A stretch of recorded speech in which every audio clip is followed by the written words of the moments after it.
कुरान की पाप ही परपक जाते धर्म तसक जाते बरन गरक जाते सहत विधान की देवी देव द्योरे संतोख सिंह दूर होते रीत मिट जाती कथा वेदन पुराण की श्री गुरु गोबिंद सिंह पावन परम सूर श्री गुरु गोबिंद सिंह पावन परम सूर मूर्त न होती जाओ पै करन निदान की जिसमें है अमृत ज्ञान है मानक भगत वैराग श्री गुरु ग्रंथ साहिब उदद बंदों कार अनुराग श्री गुर शब्द कमाए जिन जीते पंच विकार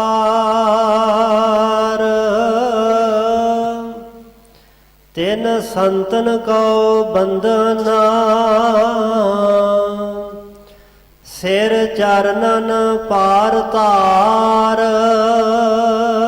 एक ओंकारा सतगुरु तेह प्रसाद सच होए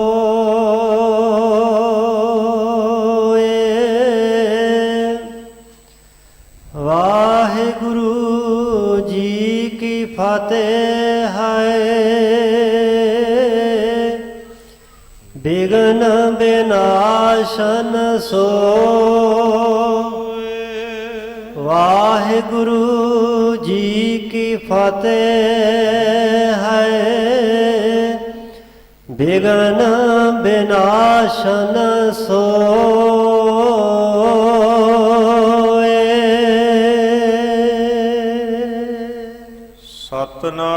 सतनाम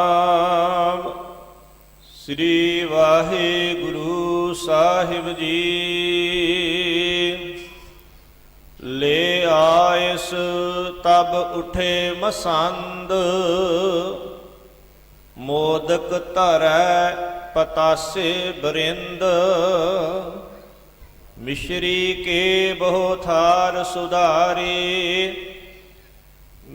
सेवा मेवा गरी बदाम शुहारे ले आयस तब उठे मसंद। वाहिगुरु जी का खालसा वाहिगुरु जी की फतेह। परम सन्मान सत्कारयोग जुगो जुग अटल शब्द गुरु चावर तखत छतर दे मालक दसां पातशाहियां दी जोत समरथ परतख हाजर नाजर सतगुरु वालीए दो जहां हलत पलत दे रखियक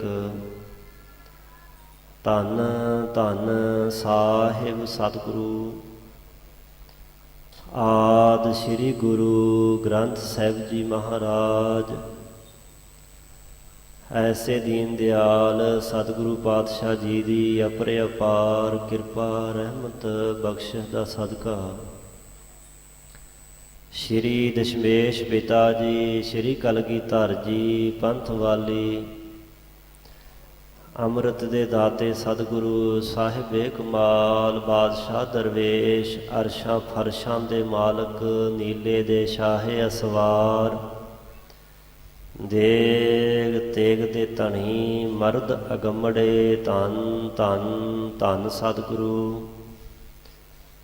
ਸ੍ਰੀ ਗੁਰੂ ਗੋਬਿੰਦ ਸਿੰਘ ਸਾਹਿਬ ਜੀ ਮਹਾਰਾਜ ਜੀ ਦੇ ਮਹਾਨ ਪਾਵਨ ਪਵਿੱਤਰ ਇਤਿਹਾਸਕ ਮੁਕੱਦਸ ਮੁਬਾਰਕ ਪਾਕ ਅਸਥਾਨ ਤਖਤ ਸ੍ਰੀ ਕੇਸਗੜ੍ਹ ਸਾਹਿਬ ਜੀ ਵਿਖੇ ਹਾਜ਼ਰੀਆਂ ਭਰ ਰਹੇ ਯਾਤਰਾ ਕਰਦਿਆਂ ਸਤਿਗੁਰੂ ਪਾਤਸ਼ਾਹ ਜੀ ਨੂੰ ਨਤਮਸਤਕ ਹੋ ਕੇ ਸਾਹਿਬਾਂ ਜੀ ਦੀ ਮਹਾਨ ਗੁਰ ਸੰਗਤ ਪੰਗਤ ਦਾ ਲਾਹਾ ਲੈ ਰਹੇ ਗੁਰੂ ਸਵਾਰੇ ਗੁਰੂ ਪਾਤਸ਼ਾਹ ਜੀ ਦੀ ਸਾਜੀ ਨਵਾਜੀ ਗੁਰੂ ਰੂਪ ਗੁਰੂ ਖਾਲਸਾ ਗੁਰ ਸੰਗਤ ਜੀ, ਆਪ ਜੀ ਵਡਭਾਗੇ ਹੋ ਜੋ ਸਤਿਗੁਰੂ ਪਾਤਸ਼ਾਹ ਜੀ ਦੇ ਬਖਸ਼ਿਸ਼ ਕੀਤੇ ਉਦਮ ਉਪਰਾਲੇ ਪ੍ਰੇਰਨਾ ਦੁਆਰਾ ਸਾਹਿਬਾਂ ਜੀ ਦੇ ਮਹਾਨ ਅਸਥਾਨ ਤੇ ਹਾਜ਼ਰੀ ਭਰੀ ਹੈ। ਸਾਹਿਬਾਂ ਜੀ ਦੇ ਦਰਸ਼ਨ ਪਰਸਨ ਕਰਦਿਆਂ ਗੁਰ ਸੰਗਤ ਦੀਆਂ ਘੜੀਆਂ ਪ੍ਰਾਪਤ ਕਰਕੇ ਸਮੇਂ ਨੂੰ ਸਵਾਸਾਂ ਨੂੰ ਸਫਲਿਆਂ ਕੀਤਾ ਹੈ। ਸਤਿਗੁਰੂ ਪਾਤਸ਼ਾਹ ਜੀ ਦੇ ਮਹਾਨ ਪਾਵਨ ਅਸਥਾਨ ਤੇ ਲੜੀਵਾਰ ਗੁਰੂ ਇਤਿਹਾਸ ਸਤਿਗੁਰੂ ਪਾਤਸ਼ਾਹ ਦੇ ਜੀਵਨ ਬਿਰਤਾਂਤ ਜੀਵਨ ਕੌਤਕਾਂ ਦੀ ਵਿਚਾਰ ਚੱਲ ਰਹੀ ਹੈ। ਪੰਚਮ ਪਾਤਸ਼ਾਹ ਗੁਰਦੇਵ ਧੰਨ ਧੰਨ ਧੰਨ ਸਤਿਗੁਰੂ ਸ੍ਰੀ ਗੁਰੂ ਅਰਜਨ ਦੇਵ ਸਹਿਬ ਸੱਚੇ ਪਾਤਸ਼ਾਹ ਜੀ ਪਾਵਨ ਪਵਿੱਤਰ ਧਰਤੀ ਗੁਰੂ ਨਗਰੀ ਸ੍ਰੀ ਅੰਮ੍ਰਿਤਸਰ ਸਾਹਿਬ ਵਿਖੇ ਸਿੱਖ ਸੰਗਤਾਂ ਦਾ ਉਧਾਰ ਕਰ ਰਹੇ ਭਲਾ ਕਰ ਰਹੇ ਹਨ, ਨਾਮ ਬਾਣੀ ਦਾ ਉਪਦੇਸ਼ ਕਰ ਰਹੇ ਹਨ। ਇਸੇ ਸਮੇਂ ਦੌਰਾਨ ਹੀ ਦੀਵਾਨ ਚੰਦੂ ਦੇ ਕੱਲੇ ਹੋਏ ਲਾਗੇ ਸ੍ਰੀ ਅੰਮ੍ਰਿਤਸਰ ਸਾਹਿਬ ਦੀ ਧਰਤੀ ਤੇ ਪਹੁੰਚੇ, ਜਿਨ੍ਹਾਂ ਫਰਿਆਦ ਬੇਨਤੀ ਕੀਤੀ, ਮਹਾਰਾਜ ਅਸੀਂ ਦੀਵਾਨ ਚੰਦੂ ਦੀ ਲੜਕੀ ਦਾ ਰਿਸ਼ਤਾ ਲੈ ਕਰਕੇ ਆਏ ਹਾਂ। ਆਪ ਜੀ ਦੇ ਸਾਹਿਬਜ਼ਾਦਾ ਜੀ ਨੂੰ ਅਸੀਂ ਇਹ ਨਾਤਾ ਕਰਨਾ ਚਾਹੁੰਦੇ ਹਾਂ। ਸਤਿਗੁਰੂ ਪਾਤਸ਼ਾਹ ਵੱਲੋਂ ਆਗਿਆ ਮਿਲਣ ਤੇ ਵਾਪਸ ਦਿੱਲੀ ਗਏ। ਮੰਗਣੇ ਦੀ ਸਗਾਈ ਦੀ ਸੌਜ ਸਮੱਗਰੀ ਲੈ ਕਰਕੇ ਸ੍ਰੀ ਅੰਮ੍ਰਿਤਸਰ ਸਾਹਿਬ ਵਿਖੇ ਆ ਕੇ ਪਹੁੰਚੇ। ਜਦੋਂ ਲਾਗੀਆਂ ਨੇ ਦਿੱਲੀ ਜਾ ਕਰਕੇ ਗੁਰੂ ਪਾਤਸ਼ਾਹ ਦੇ ਘਰ ਦੀ ਮਹਿਮਾ ਵਡਿਆਈ ਕੀਤੀ, ਦੁਸ਼ਟ ਸੁਭਾਅ ਵਾਲਾ ਚੰਦੂ ਜਿਹੜਾ ਸੀ ਉਹ ਗੁਰੂ ਕੀ ਮਹਿਮਾ ਵਡਿਆਈ ਸੁਣ ਕੇ ਜਰ ਨਾ ਸਕਿਆ, ਈਰਖਾ ਨਫ਼ਰਤ ਦੀ ਅੱਗ ਵਿੱਚ ਸੜ ਗਿਆ। ਗੁਰੂ ਘਰ ਦੇ ਸਾਹਿਬਾਂ ਦੀ ਸ਼ਾਨ ਦੇ ਪ੍ਰਤੀ ਕਬੋਲ ਬੋਲੇ, ਨਿੰਦਾ ਕੀਤੀ। ਇੱਥੋਂ ਤੱਕ ਕਹਿ ਦਿੱਤਾ ਕਿ ਤੁਸੀਂ ਚੁਬਾਰੇ ਦੀ ਇੱਟ ਜਿਹੜੀ ਹੈ ਮੋਰੀ ਨੂੰ ਲਾ ਆਏ ਹੋ। ਇਹ ਕੁਝ ਸਤਿਗੁਰੂ ਪਾਤਸ਼ਾਹ ਜੀ ਦੀ ਸ਼ਾਨ ਦੇ ਖਿਲਾਫ ਅਪ ਸ਼ਬਦ ਜਦੋਂ ਦਿੱਲੀ ਨਿਵਾਸੀ ਗੁਰਸਿੱਖਾਂ ਨੇ ਸੁਣੇ, ਉਹਨਾਂ ਨੇ ਇਹਨਾਂ ਘਟੀਆ ਲਫ਼ਜ਼ਾਂ ਨੂੰ ਅਸਹਿਣਯੋਗ ਮੰਨਦਿਆਂ ਹੋਇਆਂ ਨਾ ਬਰਦਾਸ਼ਤ ਕਰਕੇ ਸਾਹਿਬਾਂ ਨੂੰ ਚਿੱਠੀ ਲਿਖੀ। ਅੱਗੇ ਅੱਗੇ ਲਾਗੀ ਆ ਕਰਕੇ ਪਹੁੰਚ ਗਏ, ਪਿੱਛੇ ਪਿੱਛੇ ਦਿੱਲੀ ਦੀ ਸੰਗਤ ਦੀ ਫਰਿਆਦ ਪਹੁੰਚ ਗਈ। ਇੱਧਰ ਗੁਰੂ ਘਰ ਵਿੱਚ ਸਗਾਈ ਦਾ ਸਮਾਂ ਐਨ ਆਨ ਟੁਕਾ ਸੀ, ਤਿਆਰੀਆਂ ਹੋ ਚੁੱਕੀਆਂ ਸਨ। ਸਤਿਗੁਰੂ ਹਰਗੋਬਿੰਦ ਪਾਤਸ਼ਾਹ ਵੀ 9 ਸਾਲ ਦੀ ਉਮਰ ਦੇ ਸੋਹਣੀ ਚੰਦਨ ਦੀ ਚੌਂਕੀ ਤੇ ਸੱਜ ਚੁੱਕੇ ਸਨ। ਉਸੇ ਸਮੇਂ ਹੀ ਜਦੋਂ ਦਿੱਲੀੋਂ ਆਏ ਹੋਏ ਇੱਕ ਹਲਕਾਰੇ ਦੂਤ ਸਿੱਖ ਨੇ ਬੇਨਤੀ ਕਰਕੇ ਸਾਹਿਬਾਂ ਨੂੰ ਪੱਤਰਕਾ ਚਿੱਠੀ ਫੜਾਈ ਤੇ ਪੜ੍ਹਨ ਦੀ ਬੇਨਤੀ ਕੀਤੀ। ਸਾਹਿਬਾਂ ਨੇ ਵੱਖਰੇ ਹੋ ਕਰਕੇ ਉਹ ਚਿੱਠੀ ਪੜ੍ਹੀ। ਜੋ ਸੰਗਤਾਂ ਦੀ ਫਰਿਆਦ ਬੇਨਤੀ ਸੀ ਉਸ ਨੂੰ ਸਾਹਿਬਾਂ ਨੇ ਸਿਰ ਮੱਥੇ ਹਿਰਦੇ ਤੋਂ ਪ੍ਰਵਾਨ ਕਰਕੇ ਸਿੱਖ ਸੰਗਤਾਂ ਦੀ ਭਾਵਨਾਵਾਂ ਦੀ ਕਦਰ ਕੀਤੀ। ਸੰਗਤ ਵਿੱਚ ਆ ਕੇ ਸਾਹਿਬਾਂ ਨੇ ਆਪਣਾ ਫੈਸਲਾ ਸੁਣਾ ਦਿੱਤਾ ਕਿ ਅਸੀਂ ਇਹ ਰਿਸ਼ਤਾ ਨਹੀਂ ਲੈਣਾ। ਬਹੁਤ ਸਾਰੇ ਸਿੱਖ ਸੰਗਤਾਂ ਹੱਕੇ ਪੱਕੇ ਰਹਿ ਗਏ, ਬੜੇ ਹੈਰਾਨ ਅਚਰਜ ਹੋਏ ਕਿ ਖੁਸ਼ੀਆਂ ਦਾ ਸਮਾਂ ਸੀ, ਪਰੰਤੂ ਇਹ ਖੁਸ਼ੀ ਦਾ ਸਮਾਂ ਜਿਹੜਾ ਹੈ ਸਾਨੂੰ ਵੇਖਣਾ ਪ੍ਰਾਪਤ ਨਹੀਂ ਹੋਇਆ, ਨਸੀਬ ਨਹੀਂ ਹੋਇਆ। ਬਹੁਤ ਸਾਰਿਆਂ ਦੀ ਖੁਸ਼ੀ ਅੰਦਰ ਦਾ ਚਾਅ ਜਿਹੜਾ ਸੀ ਉਹ ਉਦਾਸੀ ਵਿੱਚ ਬਦਲ ਗਿਆ। ਲਾਗੀ ਬੈਠੇ ਸਨ, ਉਹਨਾਂ ਬੇਨਤੀ ਵਾਰ-ਵਾਰ ਕੀਤੀ, ਪਰ ਸਾਹਿਬਾਂ ਨੇ ਆਪਣਾ ਫੈਸਲਾ ਸੁਣਾ ਦਿੱਤਾ ਕਿ ਜਿਹੜਾ ਹੰਕਾਰੀ ਦੁਸ਼ਟ ਹੈ ਉਹਦਾ ਗੁਰੂ ਘਰ ਦੇ ਨਾਲ ਸੰਬੰਧ ਨਹੀਂ ਜੁੜ ਸਕਦਾ। ਬ੍ਰਹਮ ਗਿਆਨੀ ਬਾਬਾ ਬੁੱਢਾ ਸਾਹਿਬ ਜੀ, ਭਾਈ ਸਾਹਿਬ ਭਾਈ ਸਾਲੋ ਜੀ, ਬਾਬਾ ਮਹਾਦੇਵ ਸਾਹਿਬਾਂ ਦੇ ਭਰਾਤਾ, ਹੋਰ ਸੰਗਤਾਂ ਵੀ ਬੇਨਤੀ ਕੀਤੀ, ਮਹਾਰਾਜ ਇਹੋ ਜਿਹੇ ਦੁਸ਼ਟ ਹੰਕਾਰੀ ਚੰਦੂ ਦੀ ਲੜਕੀ ਦਾ ਰਿਸ਼ਤਾ ਸਾਨੂੰ ਨਹੀਂ ਲੈਣਾ ਚਾਹੀਦਾ। ਤਾਂ ਸਤਿਗੁਰੂ ਪਾਤਸ਼ਾਹ ਮਹਾਰਾਜ ਜੀ ਨੇ ਸਿੱਖ ਸੰਗਤਾਂ ਦੀਆਂ ਭਾਵਨਾਵਾਂ ਦੀ ਕਦਰ ਕੀਤੀ ਔਰ ਇਸ ਨਾਤੇ ਸਰਿਸ਼ਤੇ ਸਗਾਈ ਤੋਂ ਜਵਾਬ ਦੇ ਦਿੱਤਾ। ਉਸੇ ਸਮੇਂ ਹੀ ਡੱਲੇ ਨਿਵਾਸੀ, ਡੱਲੇ ਨਗਰ ਦੇ ਰਹਿਣ ਵਾਲੇ ਗੁਰਮੁਖ ਪਿਆਰੇ ਮਹਾਂਪੁਰਖ ਬ੍ਰਹਮ ਗਿਆਨੀ ਭਾਈ ਸਾਹਿਬ ਭਾਈ ਪਾਰੋ ਜੀ, ਉਹਨਾਂ ਦੀ ਅੰਸ਼ ਵੰਸ਼ ਦੇ ਭਾਈ ਨਰਾਇਣ ਦਾਸ ਜੀ ਉੱਠ ਕਰਕੇ ਖਲੋਤੇ, ਬੇਨਤੀ ਕੀਤੀ, ਮਹਾਰਾਜ ਮੈਨੂੰ ਪਤਾ ਹੈ ਕਿ ਆਪ ਜੀ ਨੇ ਜੋ ਬਚਨ ਕਹੇ ਉਹ ਸੱਤ ਹਨ ਕਿ ਸਾਨੂੰ ਕੋਈ ਗਰੀਬ ਸਿੱਖ ਆ ਮਿਲੇਗਾ, ਅਸੀਂ ਉਹਦੀ ਪੁੱਤਰੀ ਦਾ ਰਿਸ਼ਤਾ ਪ੍ਰਵਾਨ ਕਰਾਂਗੇ। ਮੈਂ ਬਿਨਾਂ ਕਿਸੇ ਲੱਜਾ ਤੋਂ ਉੱਠ ਕਰਕੇ ਸੰਗਤ 'ਚ ਬੇਨਤੀ ਕਰਦਾ ਹਾਂ ਕਿ ਮੇਰੀ 7 ਕੁ ਵਰ੍ਹਿਆਂ ਦੀ ਬੱਚੀ, ਮੇਰੀ ਧੀ ਲੜਕੀ ਘਰ ਵਿੱਚ ਹੈ। ਮੈਂ ਆਪ ਜੀ ਦੇ ਪੁੱਤਰ ਨਾਲ ਉਸ ਦਾ ਸੰਬੰਧ ਕਰਨਾ ਚਾਹੁੰਦਾ ਹਾਂ, ਉਸ ਦੀ ਦਾਸੀ ਬਣਾਉਣੀ ਚਾਹੁੰਦਾ ਹਾਂ। ਸਾਹਿਬ ਗੁਰੂ ਅਰਜਨ ਦੇਵ ਪਾਤਸ਼ਾਹ ਬੜੇ ਖੁਸ਼ ਪ੍ਰਸੰਨ ਹੋਏ, ਆਗਿਆ ਦਿੱਤੀ। ਭਾਈ ਨਰਾਇਣ ਦਾਸ ਜੀ ਨੇ ਛੇਤੀ ਨਾਲ ਜੋ ਸਮੱਗਰੀ ਚਾਹੀਦੀ ਸੀ ਸ਼ਗਨ ਦੀ, ਮੰਗਣਿਆਂ ਦੀ, ਉਹ ਲੈ ਆਂਦੀ। ਗੁਰੂ ਹਰਗੋਬਿੰਦ ਪਾਤਸ਼ਾਹ ਮਹਾਰਾਜ ਜੀ ਦੀ ਸਗਾਈ ਹੋ ਗਈ। ਸੰਗਤ ਵਿੱਚ ਬੈਠੇ ਹੋਏ ਬਾਬੇ ਬਕਾਲੇ ਨਗਰ ਦੇ ਨਿਵਾਸੀ ਭਾਈ ਹਰੀ ਚੰਦ ਜੀ ਨੇ ਮਨ 'ਚ ਸੋਚਿਆ ਕਿ ਇਹੋ ਜਿਹਾ ਸਮਾਂ ਵਾਰ-ਵਾਰ ਹੱਥ ਨਹੀਂ ਲੱਗਦਾ। ਮੇਰੇ ਘਰ ਵਿੱਚ ਵੀ ਧੀ ਹੈ, ਮੈਂ ਵੀ ਸਤਿਗੁਰਾਂ ਨੂੰ ਬੇਨਤੀ ਕਰਾਂ, ਮਹਾਰਾਜ ਮੇਰੀ ਵੀ ਬੱਚੀ ਦਾ ਰਿਸ਼ਤਾ ਪ੍ਰਵਾਨ ਕਰੋ। ਉਸ ਗੁਰਸਿੱਖ ਭਾਈ ਹਰੀ ਚੰਦ ਨੇ ਵੀ ਉੱਠ ਕੇ ਸਾਹਿਬਾਂ ਨੂੰ ਬੇਨਤੀ ਕੀਤੀ, ਮਹਾਰਾਜ 2 ਕੁ ਬਰਖਾਂ ਦੀ, 2 ਕੁ ਸਾਲਾਂ ਦੀ ਬੱਚੀ ਘਰ ਵਿੱਚ ਹੈ, ਮੈਂ ਵੀ ਉਹ ਬੱਚੀ ਗੁਰੂ ਘਰ ਦੀ ਸੇਵਾ ਵਿੱਚ ਲਾਉਣਾ ਚਾਹੁੰਦਾ ਹਾਂ, ਕਿਰਪਾ ਕਰੋ ਮੇਰੀ ਬੱਚੀ ਦਾ ਰਿਸ਼ਤਾ ਵੀ ਪ੍ਰਵਾਨ ਕਰੋ, ਆਗਿਆ ਬਖਸ਼ੋ। ਸਾਹਿਬਾਂ ਨੇ ਆਗਿਆ ਦੇ ਦਿੱਤੀ ਤਾਂ ਸਤਿਗੁਰੂ ਸੱਚੇ ਪਾਤਸ਼ਾਹ ਦੇ ਹੁਕਮ ਅਨੁਸਾਰ 2 ਸਗਾਈਆਂ ਇਕੱਠੀਆਂ ਹੋ ਗਈਆਂ। ਪੁਰਾਣੇ ਸਮੇਂ ਵਿੱਚ ਬਾਲ ਵਿਆਹ ਕੀਤੇ ਜਾਂਦੇ ਸਨ, ਛੋਟੀ ਉਮਰ ਦੇ ਬੱਚਿਆਂ ਦਾ ਹੀ ਮੰਗਣਾ ਕਰ ਦਿੱਤਾ ਜਾਂਦਾ ਸੀ ਤੇ ਛੋਟੀ ਉਮਰ ਦੇ ਹੀ ਅਜੇ ਬਾਲਕ ਅਵਸਥਾ ਵਿੱਚ ਹੀ ਸ਼ਾਦੀ ਕਰ ਦਿੱਤੀ ਜਾਂਦੀ, ਵਿਆਹ ਕਰ ਦਿੱਤਾ ਜਾਂਦਾ ਸੀ। ਜਦੋਂ ਬੱਚੀ ਜਾਂ ਬੱਚਾ ਸੁਰਤ ਸੰਭਾਲਦੇ ਸਨ ਤਾਂ ਉਸ ਸਮੇਂ ਫਿਰ ਡੋਲਾ ਲਿਆਂਦਾ ਜਾਂਦਾ ਸੀ, ਮੁਕਲਾਵਾ ਲਿਆਂਦਾ ਜਾਂਦਾ ਸੀ। ਸੋ ਸਤਿਗੁਰੂ ਸੱਚੇ ਪਾਤਸ਼ਾਹ ਮਹਾਰਾਜ ਜੀ ਦੇ ਸਾਹਿਬਜ਼ਾਦਾ ਸਾਹਿਬ ਗੁਰੂ ਹਰਗੋਬਿੰਦ ਪਾਤਸ਼ਾਹ ਮਹਾਰਾਜ ਜੀ ਦੀਆਂ 2 ਸਗਾਈਆਂ ਇਕੱਠੀਆਂ ਹੋ ਗਈਆਂ। ਸਿੱਖ ਸੰਗਤਾਂ ਦੀ ਖੁਸ਼ੀ, ਆਨੰਦ, ਚਾਅ, ਉਮਾਹ ਦਾ ਕੋਈ ਪਾਰਾਵਾਰ ਨਹੀਂ ਰਿਹਾ। ਸਾਰਿਆਂ ਦੇ ਹਿਰਦੇ ਖੁਸ਼ੀ ਆਨੰਦ ਨਾਲ ਛਲਕ ਰਹੇ ਹਨ, ਡੁੱਲ ਡੁੱਲ ਪੈ ਰਹੇ ਹਨ। ਭੱਟ, ਕਵੀ ਸੱਜਣ, ਹੋਰ ਲੋਕ ਸਾਹਿਬਾਂ ਦੀ ਬੜੀ ਵਡਿਆਈ ਕਰ ਰਹੇ ਹਨ। ਸੋ ਜਿਵੇਂ ਅੱਗੇ ਸਾਹਿਬਾਂ ਦਾ ਗੁਰੂ ਕਾ ਪਾਵਨ ਇਤਿਹਾਸ ਭਾਈ ਸਾਹਿਬ ਜੀ ਸੁਣਾ ਰਹੇ ਹਨ, ਸ਼ਰਧਾ ਭਾਵਨਾ ਦੇ ਸਹਿਤ ਸਰਵਨ ਕਰੀਏ ਜੀ।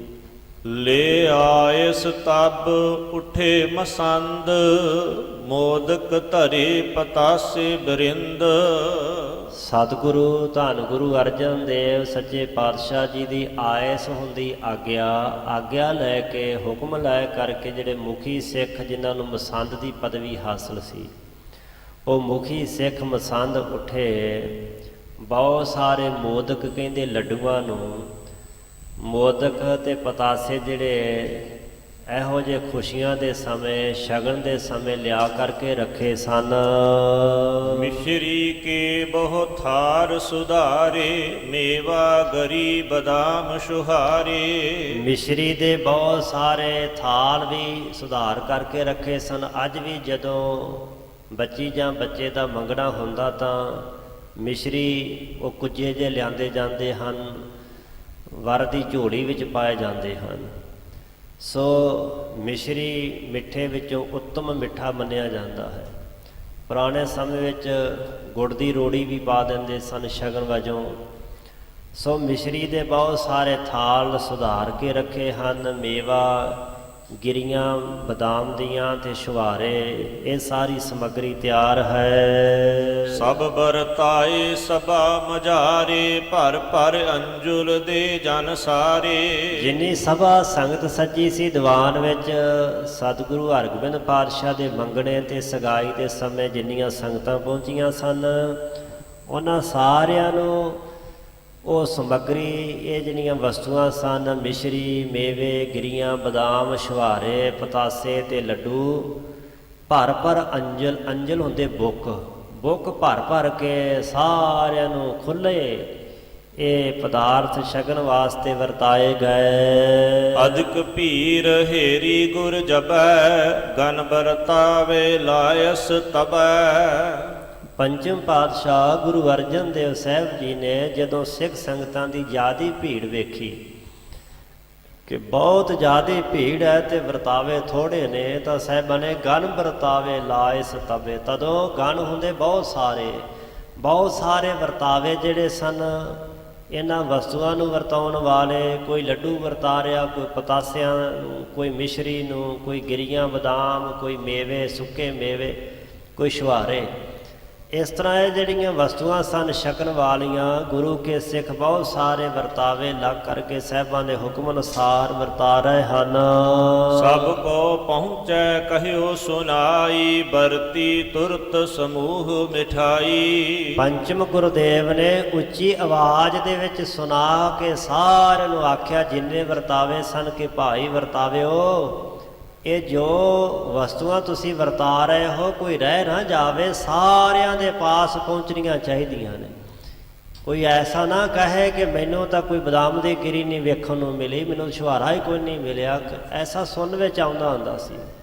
ਅੱਜ ਤੋਂ ਕਈ ਸਾਲ ਪਹਿਲਾਂ ਜਦੋਂ ਕਿਤੇ ਮੰਗਣਾ ਹੁੰਦਾ ਸੀ ਤਾਂ ਕਈ ਵਾਰੀ ਰੌਲਾ ਪੈ ਜਾਂਦਾ ਸੀ, ਜੀ ਮੈਨੂੰ ਗਿਰੀ ਨਹੀਂ ਮਿਲੀ, ਮੈਨੂੰ ਛੁਹਾਰਾ ਨਹੀਂ ਮਿਲਿਆ, ਮੈਨੂੰ ਮਿਸ਼ਰੀ ਨਹੀਂ ਮਿਲੀ। ਕਿਉਂਕਿ ਪਾ ਦਿੰਦੇ ਸਨ ਰੌਲਾ। ਖੁਸ਼ੀ ਦੇ ਸਮੇਂ ਹਰ ਹੱਕ ਜਤਾਉਂਦਾ ਸੀ ਕਿ ਮੈਨੂੰ ਵੀ ਚਾਹੀਦੀ ਹੈ, ਮੇਰਾ ਵੀ ਢਿੱਡ ਹੈ, ਮੇਰਾ ਵੀ ਜੀ ਕਰਦਾ ਖਾਣ ਨੂੰ। ਗੁਰੂ ਸਾਹਿਬ ਜੀ ਨੇ ਉੱਚੀ ਆਵਾਜ਼ 'ਚ ਵਰਤਾਵਿਆਂ ਨੂੰ ਕਹਿ ਦਿੱਤਾ ਕਿ ਭਾਈ ਸਾਰੀ ਸੰਗਤ ਵਿੱਚ ਇਹ ਚੀਜ਼ਾਂ ਵਰਤਾਈਆਂ ਜਾਣ, ਕੋਈ ਰਹਿ ਨਾ ਜਾਵੇ। ਗੁਰੂ ਸਾਹਿਬ ਦੇ ਹੁਕਮ ਅਨੁਸਾਰ ਵਰਤੀ ਤੁਰਤ ਸਮੂਹ ਮਿਠਾਈ।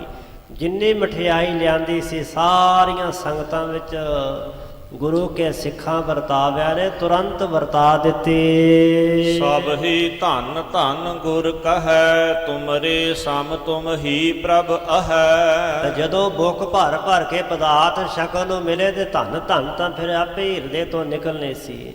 ਸਾਰੇ ਧੰਨ ਧੰਨ ਸਤਿਗੁਰੂ, ਧੰਨ ਸਤਿਗੁਰੂ, ਧੰਨ ਸਤਿਗੁਰੂ, ਸਤਿਗੁਰੂ ਦੀ ਮਹਿਮਾ ਵਡਿਆਈ ਕਰਦੇ ਨੇ।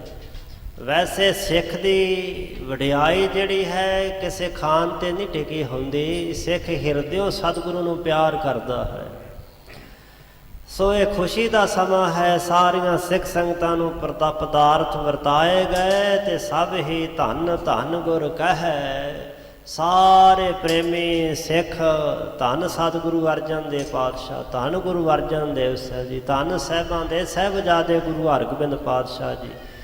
ਇਸ ਤਰ੍ਹਾਂ ਕਹਿੰਦੇ ਹੋਏ ਆਖਦੇ ਪਏ ਨੇ, ਤੁਮਰੇ ਸਮ ਤੁਮ ਹੀ ਪ੍ਰਭ ਅਹੈ। ਇਹ ਸਤਿਗੁਰੂ ਪਾਤਸ਼ਾਹ ਤੁਹਾਡੇ ਸਮ, ਤੁਹਾਡੇ ਬਰਾਬਰ ਤੁਸੀਂ ਹੀ ਹੋ। ਤੁਹਾਡੇ ਵਰਗਾ ਸੰਸਾਰ ਦੇ ਅੰਦਰ ਹੋਰ ਕੋਈ ਨਹੀਂ ਹੈ। ਸ਼੍ਰੀ ਅਰਜਨ ਸਭ ਲਾਗ ਦਿਵਾਏ, ਦਾਨ ਮਾਨ ਦੇ ਕਰ ਹਰ ਖਾਏ। ਸ਼੍ਰੀ ਗੁਰੂ ਅਰਜਨ ਦੇ ਪਾਤਸ਼ਾਹ ਨੇ ਸਾਰਿਆਂ ਜਿੰਨੇ ਲਾਗੀ ਲੋਕ ਆਏ ਸਨ, ਜੋ ਲਾਗ ਬਣਦਾ ਸੀ ਨਾ, ਉਹ ਸਾਰਿਆਂ ਨੂੰ ਲਾਗ ਦਵਾਇਆ ਗਿਆ। ਲਾਗ ਕੀ ਹੁੰਦਾ? ਖੁਸ਼ੀ ਦੇ ਸਮੇਂ ਤੇ ਜੋ ਪੈਸਾ ਧੇਲਾ ਮਾਇਆ ਲੀੜਾ ਕੱਪੜਾ ਦਿੱਤਾ ਜਾਂਦਾ ਇੱਧਰ ਉੱਧਰ, ਉਹ ਸਾਰਾ ਸਤਿਗੁਰੂ ਪਾਤਸ਼ਾਹ ਨੇ ਦਵਾਇਆ। ਦਾਨ ਮਾਣ ਦੇ ਕਰਕੇ ਸਾਰਿਆਂ ਨੂੰ ਰਖਾਏ, ਬੜੇ ਖੁਸ਼ ਕੀਤਾ। ਕਿਸੇ ਤਰ੍ਹਾਂ ਦੀ ਕੋਈ ਘਾਟ ਕੋਈ ਕਮੀ ਸਾਹਿਬਾਂ ਨੇ ਨਹੀਂ ਰਹਿਣ ਦਿੱਤੀ। ਆਨੰਦ ਉਦਤ ਜਨ ਵਧਿਓ ਅਨੰਤ, ਸਿੱਖ ਸੰਗਤ ਨਰ ਭੇ ਜਲ ਜੰਤ। ਆਨੰਦ ਦਾ ਉਦਤ ਹੁੰਦਾ ਸਮੁੰਦਰ, ਗੁਰੂ ਗ੍ਰੰਥ ਸਾਹਿਬ ਉਦਤ। ਉਦਤ ਵੀ ਅਰਥ ਸਮੁੰਦਰ ਦਾ ਹੈ। ਆਨੰਦ ਉਦਤ ਜਨ ਵਧਿਓ ਅਨੰਤ ਅਨੰਤ ਅੰਧ, ਆਨੰਦ ਦਾ ਸਮੁੰਦਰ ਵਧਿਆ। ਇਉਂ ਸਮਝੋ ਕਿ ਜਿਵੇਂ ਆਨੰਦ ਦਾ ਸਮੁੰਦਰ ਹੀ ਚੜ੍ਹ ਕੇ ਆ ਗਿਆ ਹੋਵੇ। ਤੇ ਜਿੰਨੀਆਂ ਸਿੱਖ ਸੰਗਤਾਂ ਨੇ, ਨਰ ਜੀਵ ਨੇ, ਉਹ ਜਲ ਜੰਤ, ਉਹ ਸਮਝੋ ਸਾਰੇ ਜਲ ਜੰਤੂ ਨੇ। ਆਨੰਦ ਦਾ ਸਮੁੰਦਰ ਠਾਠਾਂ ਮਾਰਦਾ ਹੈ, ਐਨ ਭਰਿਆ ਹੋਇਆ, ਤੇ ਸਿੱਖ ਸੰਗਤਾਂ ਜਿੰਨੇ ਪ੍ਰੇਮੀਓ ਸਾਰੇ ਵਿੱਚ ਜੀਵ ਜੰਤੂਆਂ ਦੀ ਨਿਆਈ ਹਨ। ਉਦਿਓ ਆਨੰਦ ਚੰਦ ਕੈ ਅਬੈ, ਕੁਮਦ ਚਕੋਰ ਭਏ ਨਰ ਸਭੈ। ਤੇ ਆਨੰਦ ਜਿਹੜਾ ਨਾ ਚੰਦਰਮਾ ਰੂਪ ਹੋ ਕਰਕੇ ਭਾਈ ਸਾਹਿਬ ਕਹਿੰਦੇ ਉਦਿਓ ਚੜਿਆ ਹੈ, ਬਹੁਤ ਖੁਸ਼ੀ ਦੇ ਰਿਹਾ ਹੈ। ਇਹਨੂੰ ਆਮ ਬੋਲੀ ਵਿੱਚ ਜਵਾਰ ਭਾਟਾ ਕਹਿੰਦੇ ਨੇ। ਪੂਰਨਮਾਸ਼ੀ ਦੀ ਰਾਤ ਨੂੰ ਚੰਦਰਮਾ ਜਦੋਂ ਪੂਰਾ ਹੁੰਦਾ, ਚੰਦਰਮੇ ਦੀਆਂ ਕਲਾਂ, ਉਸ ਸਮੇਂ ਸਮੁੰਦਰ ਦਾ ਪਾਣੀ ਜਿਹੜਾ ਹੋਇਆ ਸਹਿਜੇ ਸਹਿਜੇ ਛੱਲਾਂ ਮਾਰ ਮਾਰ ਕੇ ਕੰਢਿਆਂ ਵਾਲੇ ਪਾਸੇ ਥੋੜ੍ਹਾ ਥੋੜ੍ਹਾ ਆਉਂਦਾ ਰਹਿੰਦਾ ਹੈ। ਤੇ ਪੂਰਨਮਾਸ਼ੀ ਦੀ ਰਾਤ ਨੂੰ ਐਨ ਸਮੁੰਦਰ ਆ ਕੇ ਆਪਣੇ ਕੰਢਿਆਂ 'ਤੇ ਲੱਗਦਾ ਹੈ। ਉਹ ਚੰਦਰਮੇ ਦੇ ਖਿੱਚ ਦੇ ਕਾਰਨ ਹੈ। ਭਾਈ ਸਾਹਿਬ ਜੀ ਨੇ ਉਦਾਹਰਨ ਇੱਥੇ ਦਿੱਤੀ ਕਿ ਜਿਵੇਂ ਹਰ ਮਹੀਨੇ ਬਾਅਦ ਸਮੁੰਦਰ ਵਿੱਚ ਜਵਾਰ ਭਾਟਾ ਆਉਂਦਾ ਹੈ, ਇਸੇ ਤਰ੍ਹਾਂ ਹੀ ਉਦਿਓ ਆਨੰਦ ਚੰਦ ਕੈ ਅਬੈ, ਚੰਦਰਮਾ ਰੂਪ ਹੋ ਕਰਕੇ ਆਨੰਦ ਇੰਨਾ ਵਧਿਆ ਹੈ ਕਿ ਕੁਮਦ ਚਕੋਰ ਭੈ ਨਰ ਸਭੇ। ਕੁਮਦ ਹੁੰਦੀਆਂ ਨੇ ਕੁਮੁੰਦਣੀਆਂ, ਰਾਤ ਦੀ ਰਾਣੀ ਵੀ ਜਿਹਨੂੰ ਕਹਿ ਦਿੰਦੇ। ਰਾਤ ਦੇ ਸਮੇਂ ਕਈ ਫੁੱਲ ਖਿੜਦੇ ਜਿਹੜੇ ਚੰਦਰਮੇ ਦੀਆਂ ਕਿਰਨਾਂ ਨੂੰ ਪਾ ਕੇ ਖਿੜਦੇ, ਜਿਹੜੇ ਜਿਵੇਂ ਸੂਰਜ ਦੀਆਂ ਕਿਰਨਾਂ ਪਾ ਕਰਕੇ ਕਮਲ ਦਾ ਫੁੱਲ ਖਿੜਦਾ ਹੈ।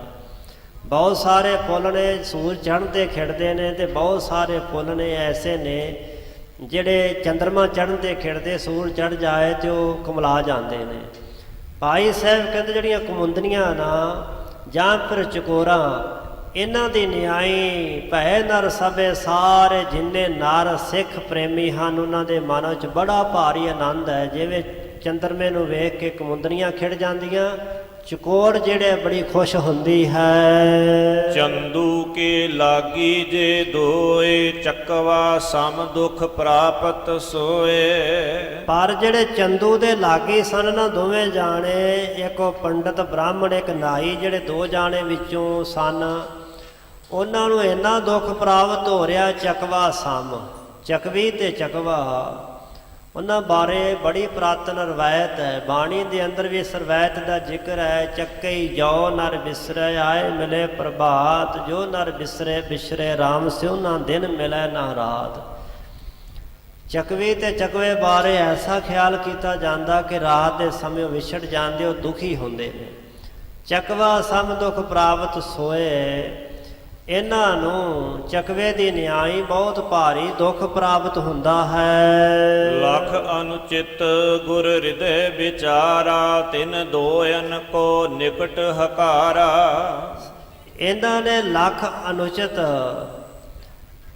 ਜੋ ਚਾਅ ਖੁਸ਼ੀ ਲੈ ਕੇ ਮਨ ਵਿੱਚ ਆਏ ਸਨ, ਪਰ ਇਹਨਾਂ ਦੇ ਅਨੁਸਾਰ ਇਹ ਠੀਕ ਨਹੀਂ ਹੋਇਆ।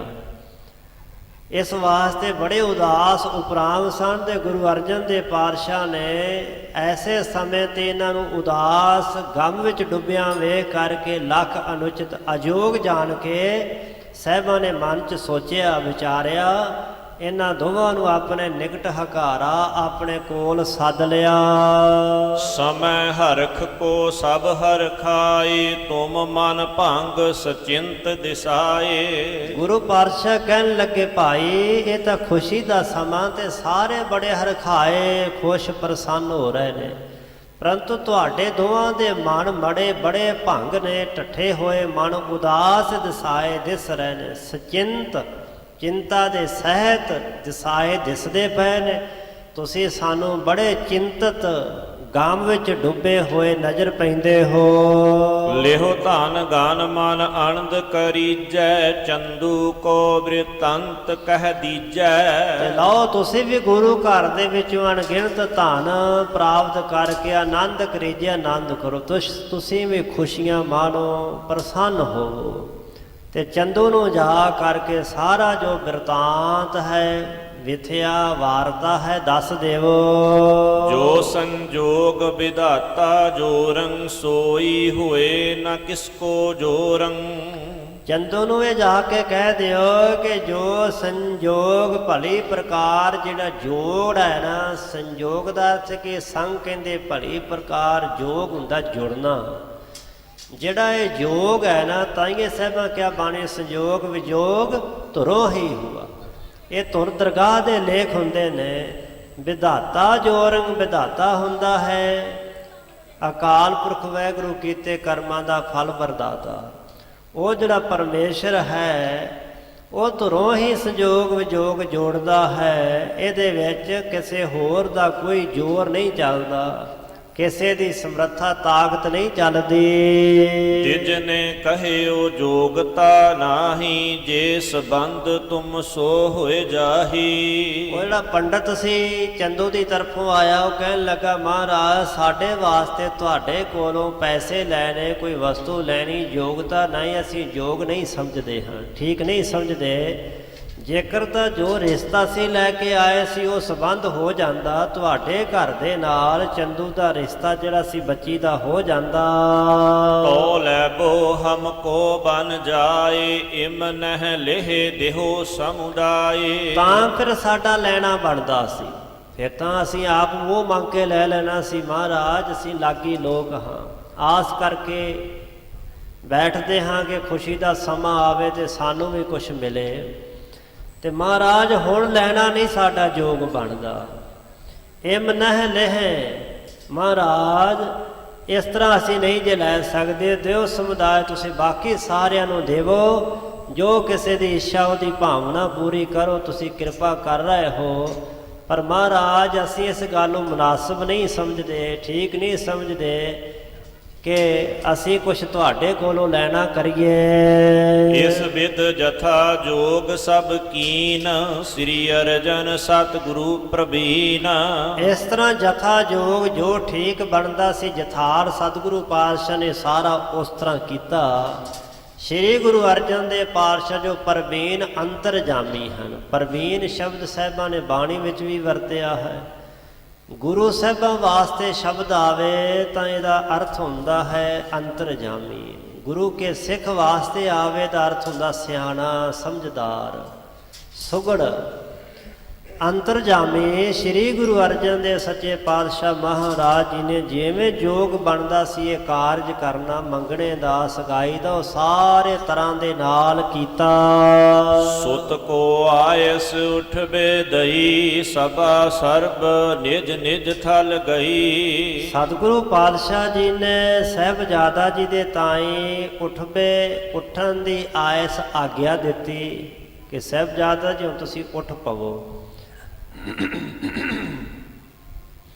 ਜਦੋਂ ਖੁਸ਼ੀਆਂ ਦੇ ਆਨੰਦ ਦੇ ਕਾਰਜ ਹੋ ਜਾਣ, ਅੱਜ ਵੀ ਕਈ ਵਾਰੀ ਇੱਕ ਵਾਰੀ ਉਠਾ ਕੇ ਫਿਰ ਬਿਠਾ ਦਿੰਦੇ ਹਨ। ਕਈਆਂ ਇਲਾਕਿਆਂ 'ਚ ਐਸੀ ਰੀਤੀ ਹੈ ਕਿ ਜਦੋਂ ਮੰਗਣਾ ਹੁੰਦਾ ਹੈ ਬੱਚੀ ਜਾਂ ਬੱਚੇ ਨੂੰ ਇੱਕ ਵਾਰੀ ਉਠਾ ਕੇ ਤੇ ਫਿਰ ਬਿਠਾ ਦਿੰਦੇ ਹਨ। ਪਤਾ ਨਹੀਂ ਇਹ ਰੀਤ ਇਹੋ ਜਿਹੀ ਕਿੰਨੇ ਤੋਰੀ ਹੈ। ਹਾਂ, ਜਦੋਂ ਕਾਰਜ ਹੋ ਜਾਵੇ ਫਿਰ ਤਾਂ ਉੱਥੇ ਬੈਠੇ ਰਹਿਣ ਦਾ ਕੰਮ ਹੀ ਕੋਈ ਨਹੀਂ ਹੈ, ਫਿਰ ਤਾਂ ਉੱਠਣਾ ਹੀ ਹੈ। ਸਤਿਗੁਰੂ ਪਾਤਸ਼ਾਹ ਮਹਾਰਾਜ ਜੀ ਨੇ ਆਗਿਆ ਦਿੱਤੀ ਹੈ ਸਾਹਿਬਜ਼ਾਦਾ ਜੀ ਦੇ ਤਾਂ ਕਿ ਤੁਸੀਂ ਉਹਨੂੰ ਉੱਠ ਪਵੋ।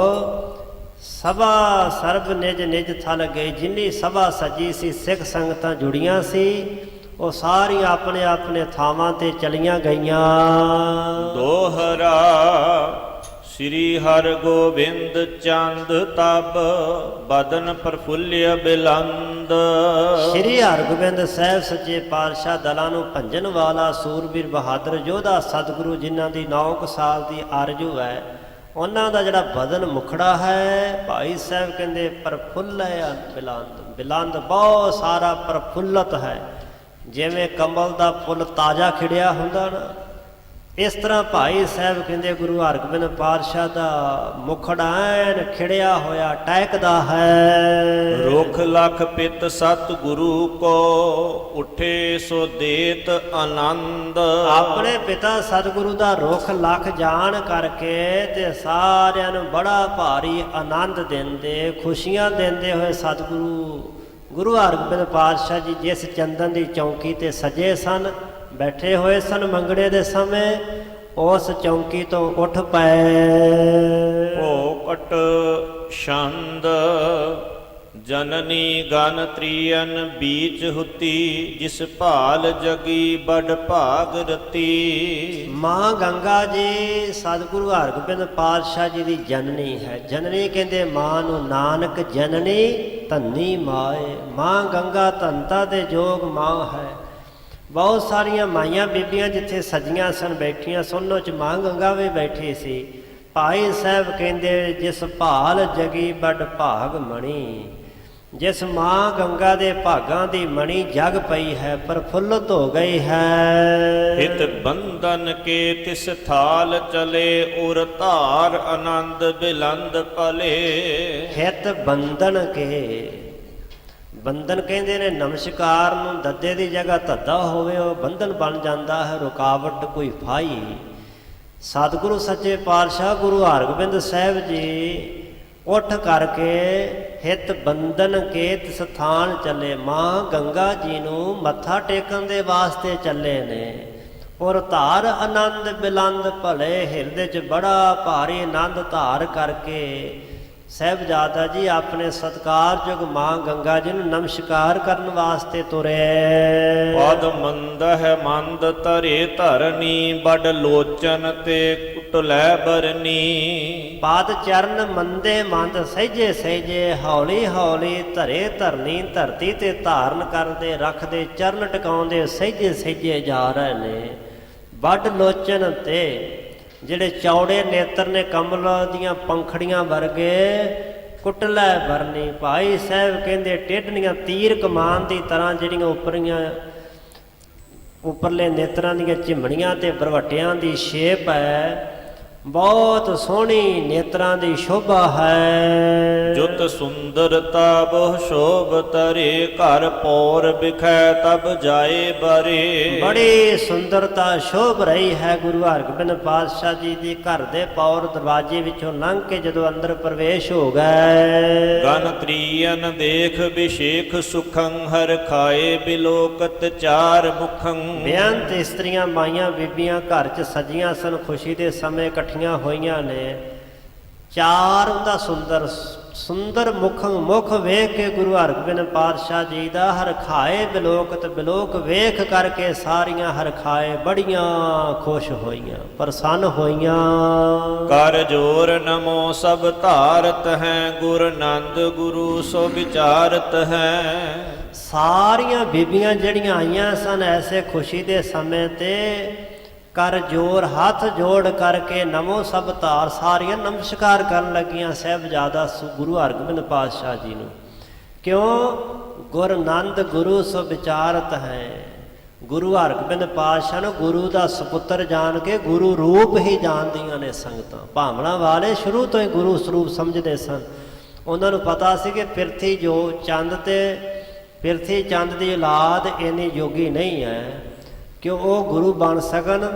ਤੇ ਬੀਬੀ ਭਾਨੀ ਜੀ ਨੇ ਜੋ ਵਰ ਪ੍ਰਾਪਤ ਕੀਤਾ ਪਿਤਾ ਸਤਿਗੁਰੂ ਕੋਲੋਂ, ਉਹ ਦਾਤ ਉਹਨਾਂ ਅੱਗੇ ਗੁਰੂ ਹਰਗੋਬਿੰਦ ਪਾਤਸ਼ਾਹ ਦੇ ਕੋਲ ਹੀ ਆਉਣੀ ਹੈ, ਗੁਰਤਾ ਗੱਦੀ ਦੀ ਸੋਢੀਆਂ ਦੇ ਘਰ ਵਿੱਚ ਰਹਿਣੀ ਹੈ।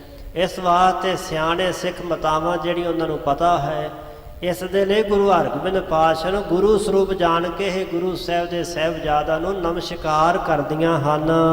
ਸੁਤ ਗੰਗ ਉਮੰਗ ਹੈ ਸੰਗ ਪਿਖਿਓ ਗੁਰ ਬੰਸਹਿ ਕੋ ਅਵਤੰਸ਼ ਲਖਿਓ। ਸੁਤ ਗੰਗ, ਸੁਤ ਹੁੰਦਾ ਪੁੱਤਰ। ਮਾਂ ਗੰਗਾ ਜੀ ਨੇ ਆਪਣੇ ਪੁੱਤਰ ਨੂੰ ਅਮੰਗ ਸੰਗ ਪਿਖਿਓ, ਬੜੇ ਹੀ ਉਮੰਗ ਉਤਸ਼ਾਹ ਦੇ ਨਾਲ ਵੇਖਿਆ। ਗੁਰ ਬੰਸੇ ਕੋ ਅਵਤੰਸ਼ ਲਖਿਓ, ਗੁਰੂ ਸਾਹਿਬ ਜੀ ਦੀ ਅੰਸ਼ ਬੰਸ ਦੇ ਅਵਤੰਸ਼ ਹੁੰਦੇ, ਬੜੇ ਉੱਚੇ ਮਹਾਨ ਸ੍ਰੇਸ਼ਟ ਜਾਣਿਆ।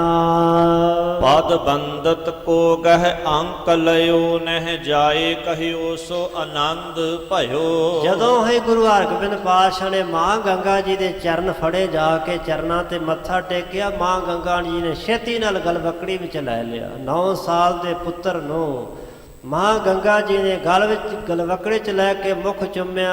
ਕਹਿਓ ਜੋ ਆਨੰਦ ਭਇਓ। ਭਾਈ ਸਾਹਿਬ ਕਹਿੰਦੇ ਮਾਂ ਤੇ ਪੁੱਤਰ ਦਾ ਮਿਲਾਪ, ਜਿਹੜਾ ਅੰਦਰ ਦਾ ਆਨੰਦ ਹੈ, ਉਸ ਸਮੇਂ ਦੀ ਅਵਸਥਾ ਕਿਹੜਾ ਕਵੀ ਕਹਿ ਸਕਦਾ।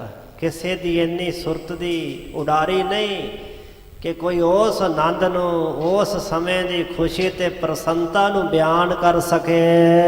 ਮੁਖ ਸੁੰਗਤ ਧਾਰ ਦੁਲਾਰ ਕਨੋ ਕਿਸ ਰੰਕ ਲਹੀ ਨਿਦ ਬ੍ਰਿੰਦ ਮਨੋ। ਹਾਂ, ਤੁਹਾਨੂੰ ਦ੍ਰਿਸ਼ਟਾਂਤ ਵਜੋਂ ਸਮਝਾਉਣ ਦੇ ਲਈ ਵਰਤ ਕੇ ਦੱਸਦੇ ਹਾਂ, ਦ੍ਰਿਸ਼ਟਾਂਤ ਦੇ ਕਰਕੇ ਕਿ ਮਾਂ ਗੰਗਾ ਜੀ ਮੁਖ ਸੁੰਗਤ, ਮੁਖ ਸੁੰਗਣ ਦਾ ਅਰਥ ਹੁੰਦਾ ਚੁੰਮਣਾ। ਗੁਰੂ ਹਰਗੋਬਿੰਦ ਪਾਤਸ਼ਾਹ ਦਾ ਮੁਖ ਚੁੰਮਿਆ, ਧਾਰ ਧਾਰ ਦੁਲਾਰ ਘਰੋਂ, ਬੜਾ ਲਾਡ ਲਡਾ ਕੇ, ਬੜਾ ਲਾਡ ਕਰਕੇ। ਇਉਂ ਸਮਝੋ ਕਿਸ ਰੰਕ, ਕਿਸੇ ਰੰਕ ਕੰਗਾਲ ਗਰੀਬ ਨੇ ਲਹੀ ਨਿਧ ਬ੍ਰਿੰਦ ਮਨੋ, 9 ਨਿਧੀਆਂ ਮੰਨੀਆਂ ਨੇ। ਕੁਬੇਰ ਦੇ ਧਨ ਦੇ 9 ਖਜ਼ਾਨੇ ਨੇ, ਬਾਣੀ ਵਿੱਚ 9ਵਾਂ ਦਾ ਵਾਰ-ਵਾਰ ਜ਼ਿਕਰ ਆਉਂਦਾ। ਭਾਈ ਸਾਹਿਬ ਕਹਿੰਦੇ ਮਾਂ ਗੰਗਾ ਜੀ ਦੀ ਖੁਸ਼ੀ ਦਾ ਕੋਈ ਪਾਰਾਵਾਰ ਨਹੀਂ, ਇੰਨੀ ਖੁਸ਼ ਪ੍ਰਸੰਨ ਹੈ ਕਿ ਜਿਵੇਂ ਕਿਸੇ ਜਨਮ ਤੋਂ ਕੰਗਾਲ ਵਿਅਕਤੀ ਨੂੰ 9 ਨਿਧੀਆਂ, ਧਨ ਦੇ 9 ਖਜ਼ਾਨੇ ਪ੍ਰਾਪਤ ਹੋ ਗਏ ਹੋਣ, ਉਹਨੇ ਸਾਰੇ ਖਜ਼ਾਨੇ ਹਾਸਲ ਕਰ ਲਏ ਹੋਣ। ਸੁਤ ਜੀਵੋ ਪੁੰਜ ਬਿਗਨ ਹਨੋ ਇਮ ਆਸ਼ਿਖ ਦੇਤ ਸੁਪ੍ਰੀਤ ਸਨੋ। ਮਾਤਾ ਗੰਗਾ ਜੀ ਨੇ ਅਸੀਸ ਦਿੱਤੀ, ਸੁਤ ਜੀਵੋ ਪੁੰਜ, ਹੇ ਪੁੱਤਰ ਲੰਮੀ ਉਮਰ ਮੰਨ ਨਾ ਕਰੋ, ਵੱਡੀ ਉਮਰ ਹੋਵੇ, ਬਿਗਨ ਹਨੋ, ਸਾਰੇ ਤੁਹਾਡੇ ਵਿਘਨ ਨਾਸ਼ ਹੋ ਜਾਣ। ਮਾਂ ਗੰਗਾ ਜੀ ਦੀ ਅਸੀਸ ਬੜੀ ਤਸੀਰ ਵਾਲੀ ਅਸੀਸ ਹੈ, ਬਖਸ਼ਿਸ਼ਾਂ ਤੇ ਬਰਕਤਾਂ ਭਰੀ ਅਸੀਸ ਹੈ ਮਾਂ ਗੰਗਾ ਜੀ ਦੀ। ਮਾਂ ਗੰਗਾ ਜੀ ਕਮਾਈ ਵਾਲੀ ਮਾਂ ਹੈ, ਧਨਤਾ ਦੇ ਯੋਗ ਮਾਂ ਹੈ। ਕਿੰਨੇ ਚੰਗੇ ਕਰਮ ਹੋਣਗੇ ਮਾਂ ਗੰਗਾ ਜੀ ਦੇ। ਗੁਰੂ ਅਰਜਨ ਦੇਵ ਪਾਤਸ਼ਾਹ ਜੀ ਦੇ ਮਹਿਲ, ਗੁਰੂ ਰਾਮਦਾਸ ਪਾਤਸ਼ਾਹ ਜੀ ਦੀ ਨੂੰਹ, ਗੁਰੂ ਹਰਗੋਬਿੰਦ ਪਾਤਸ਼ਾਹ ਜੀ ਦੀ ਮਾਂ ਹੈ, ਗੁਰੂ ਤੇਗ ਬਹਾਦਰ ਪਾਤਸ਼ਾਹ ਮਹਾਰਾਜ ਜੀ ਦੀ ਦਾਦੀ ਹੈ। ਐਸੀ ਮਾਂ ਗੰਗਾ ਜੀ ਭਾਈ ਸਾਹਿਬ ਕਹਿ ਰਹੇ ਨੇ, ਉਹਨਾਂ ਸੀਸ ਦਿੱਤੀ, ਆਸ਼ਿਕ ਦੇ ਸੋ ਪ੍ਰੀਤ ਸਨੋ, ਪ੍ਰੀਤ ਦੇ ਸਮੇਤ ਮਾਤਾ ਜੀ ਨੇ ਇਸ ਤਰ੍ਹਾਂ ਬੇਅੰਤ ਆਸ਼ਿਕ ਹੁੰਦੀਆਂ ਅਸੀਸਾਂ, ਬੜੀਆਂ ਅਸੀਸਾਂ ਦਿੱਤੀਆਂ, ਅਸੀਸਾਂ ਦੀ ਝੜੀ ਲਾ ਦਿੱਤੀ।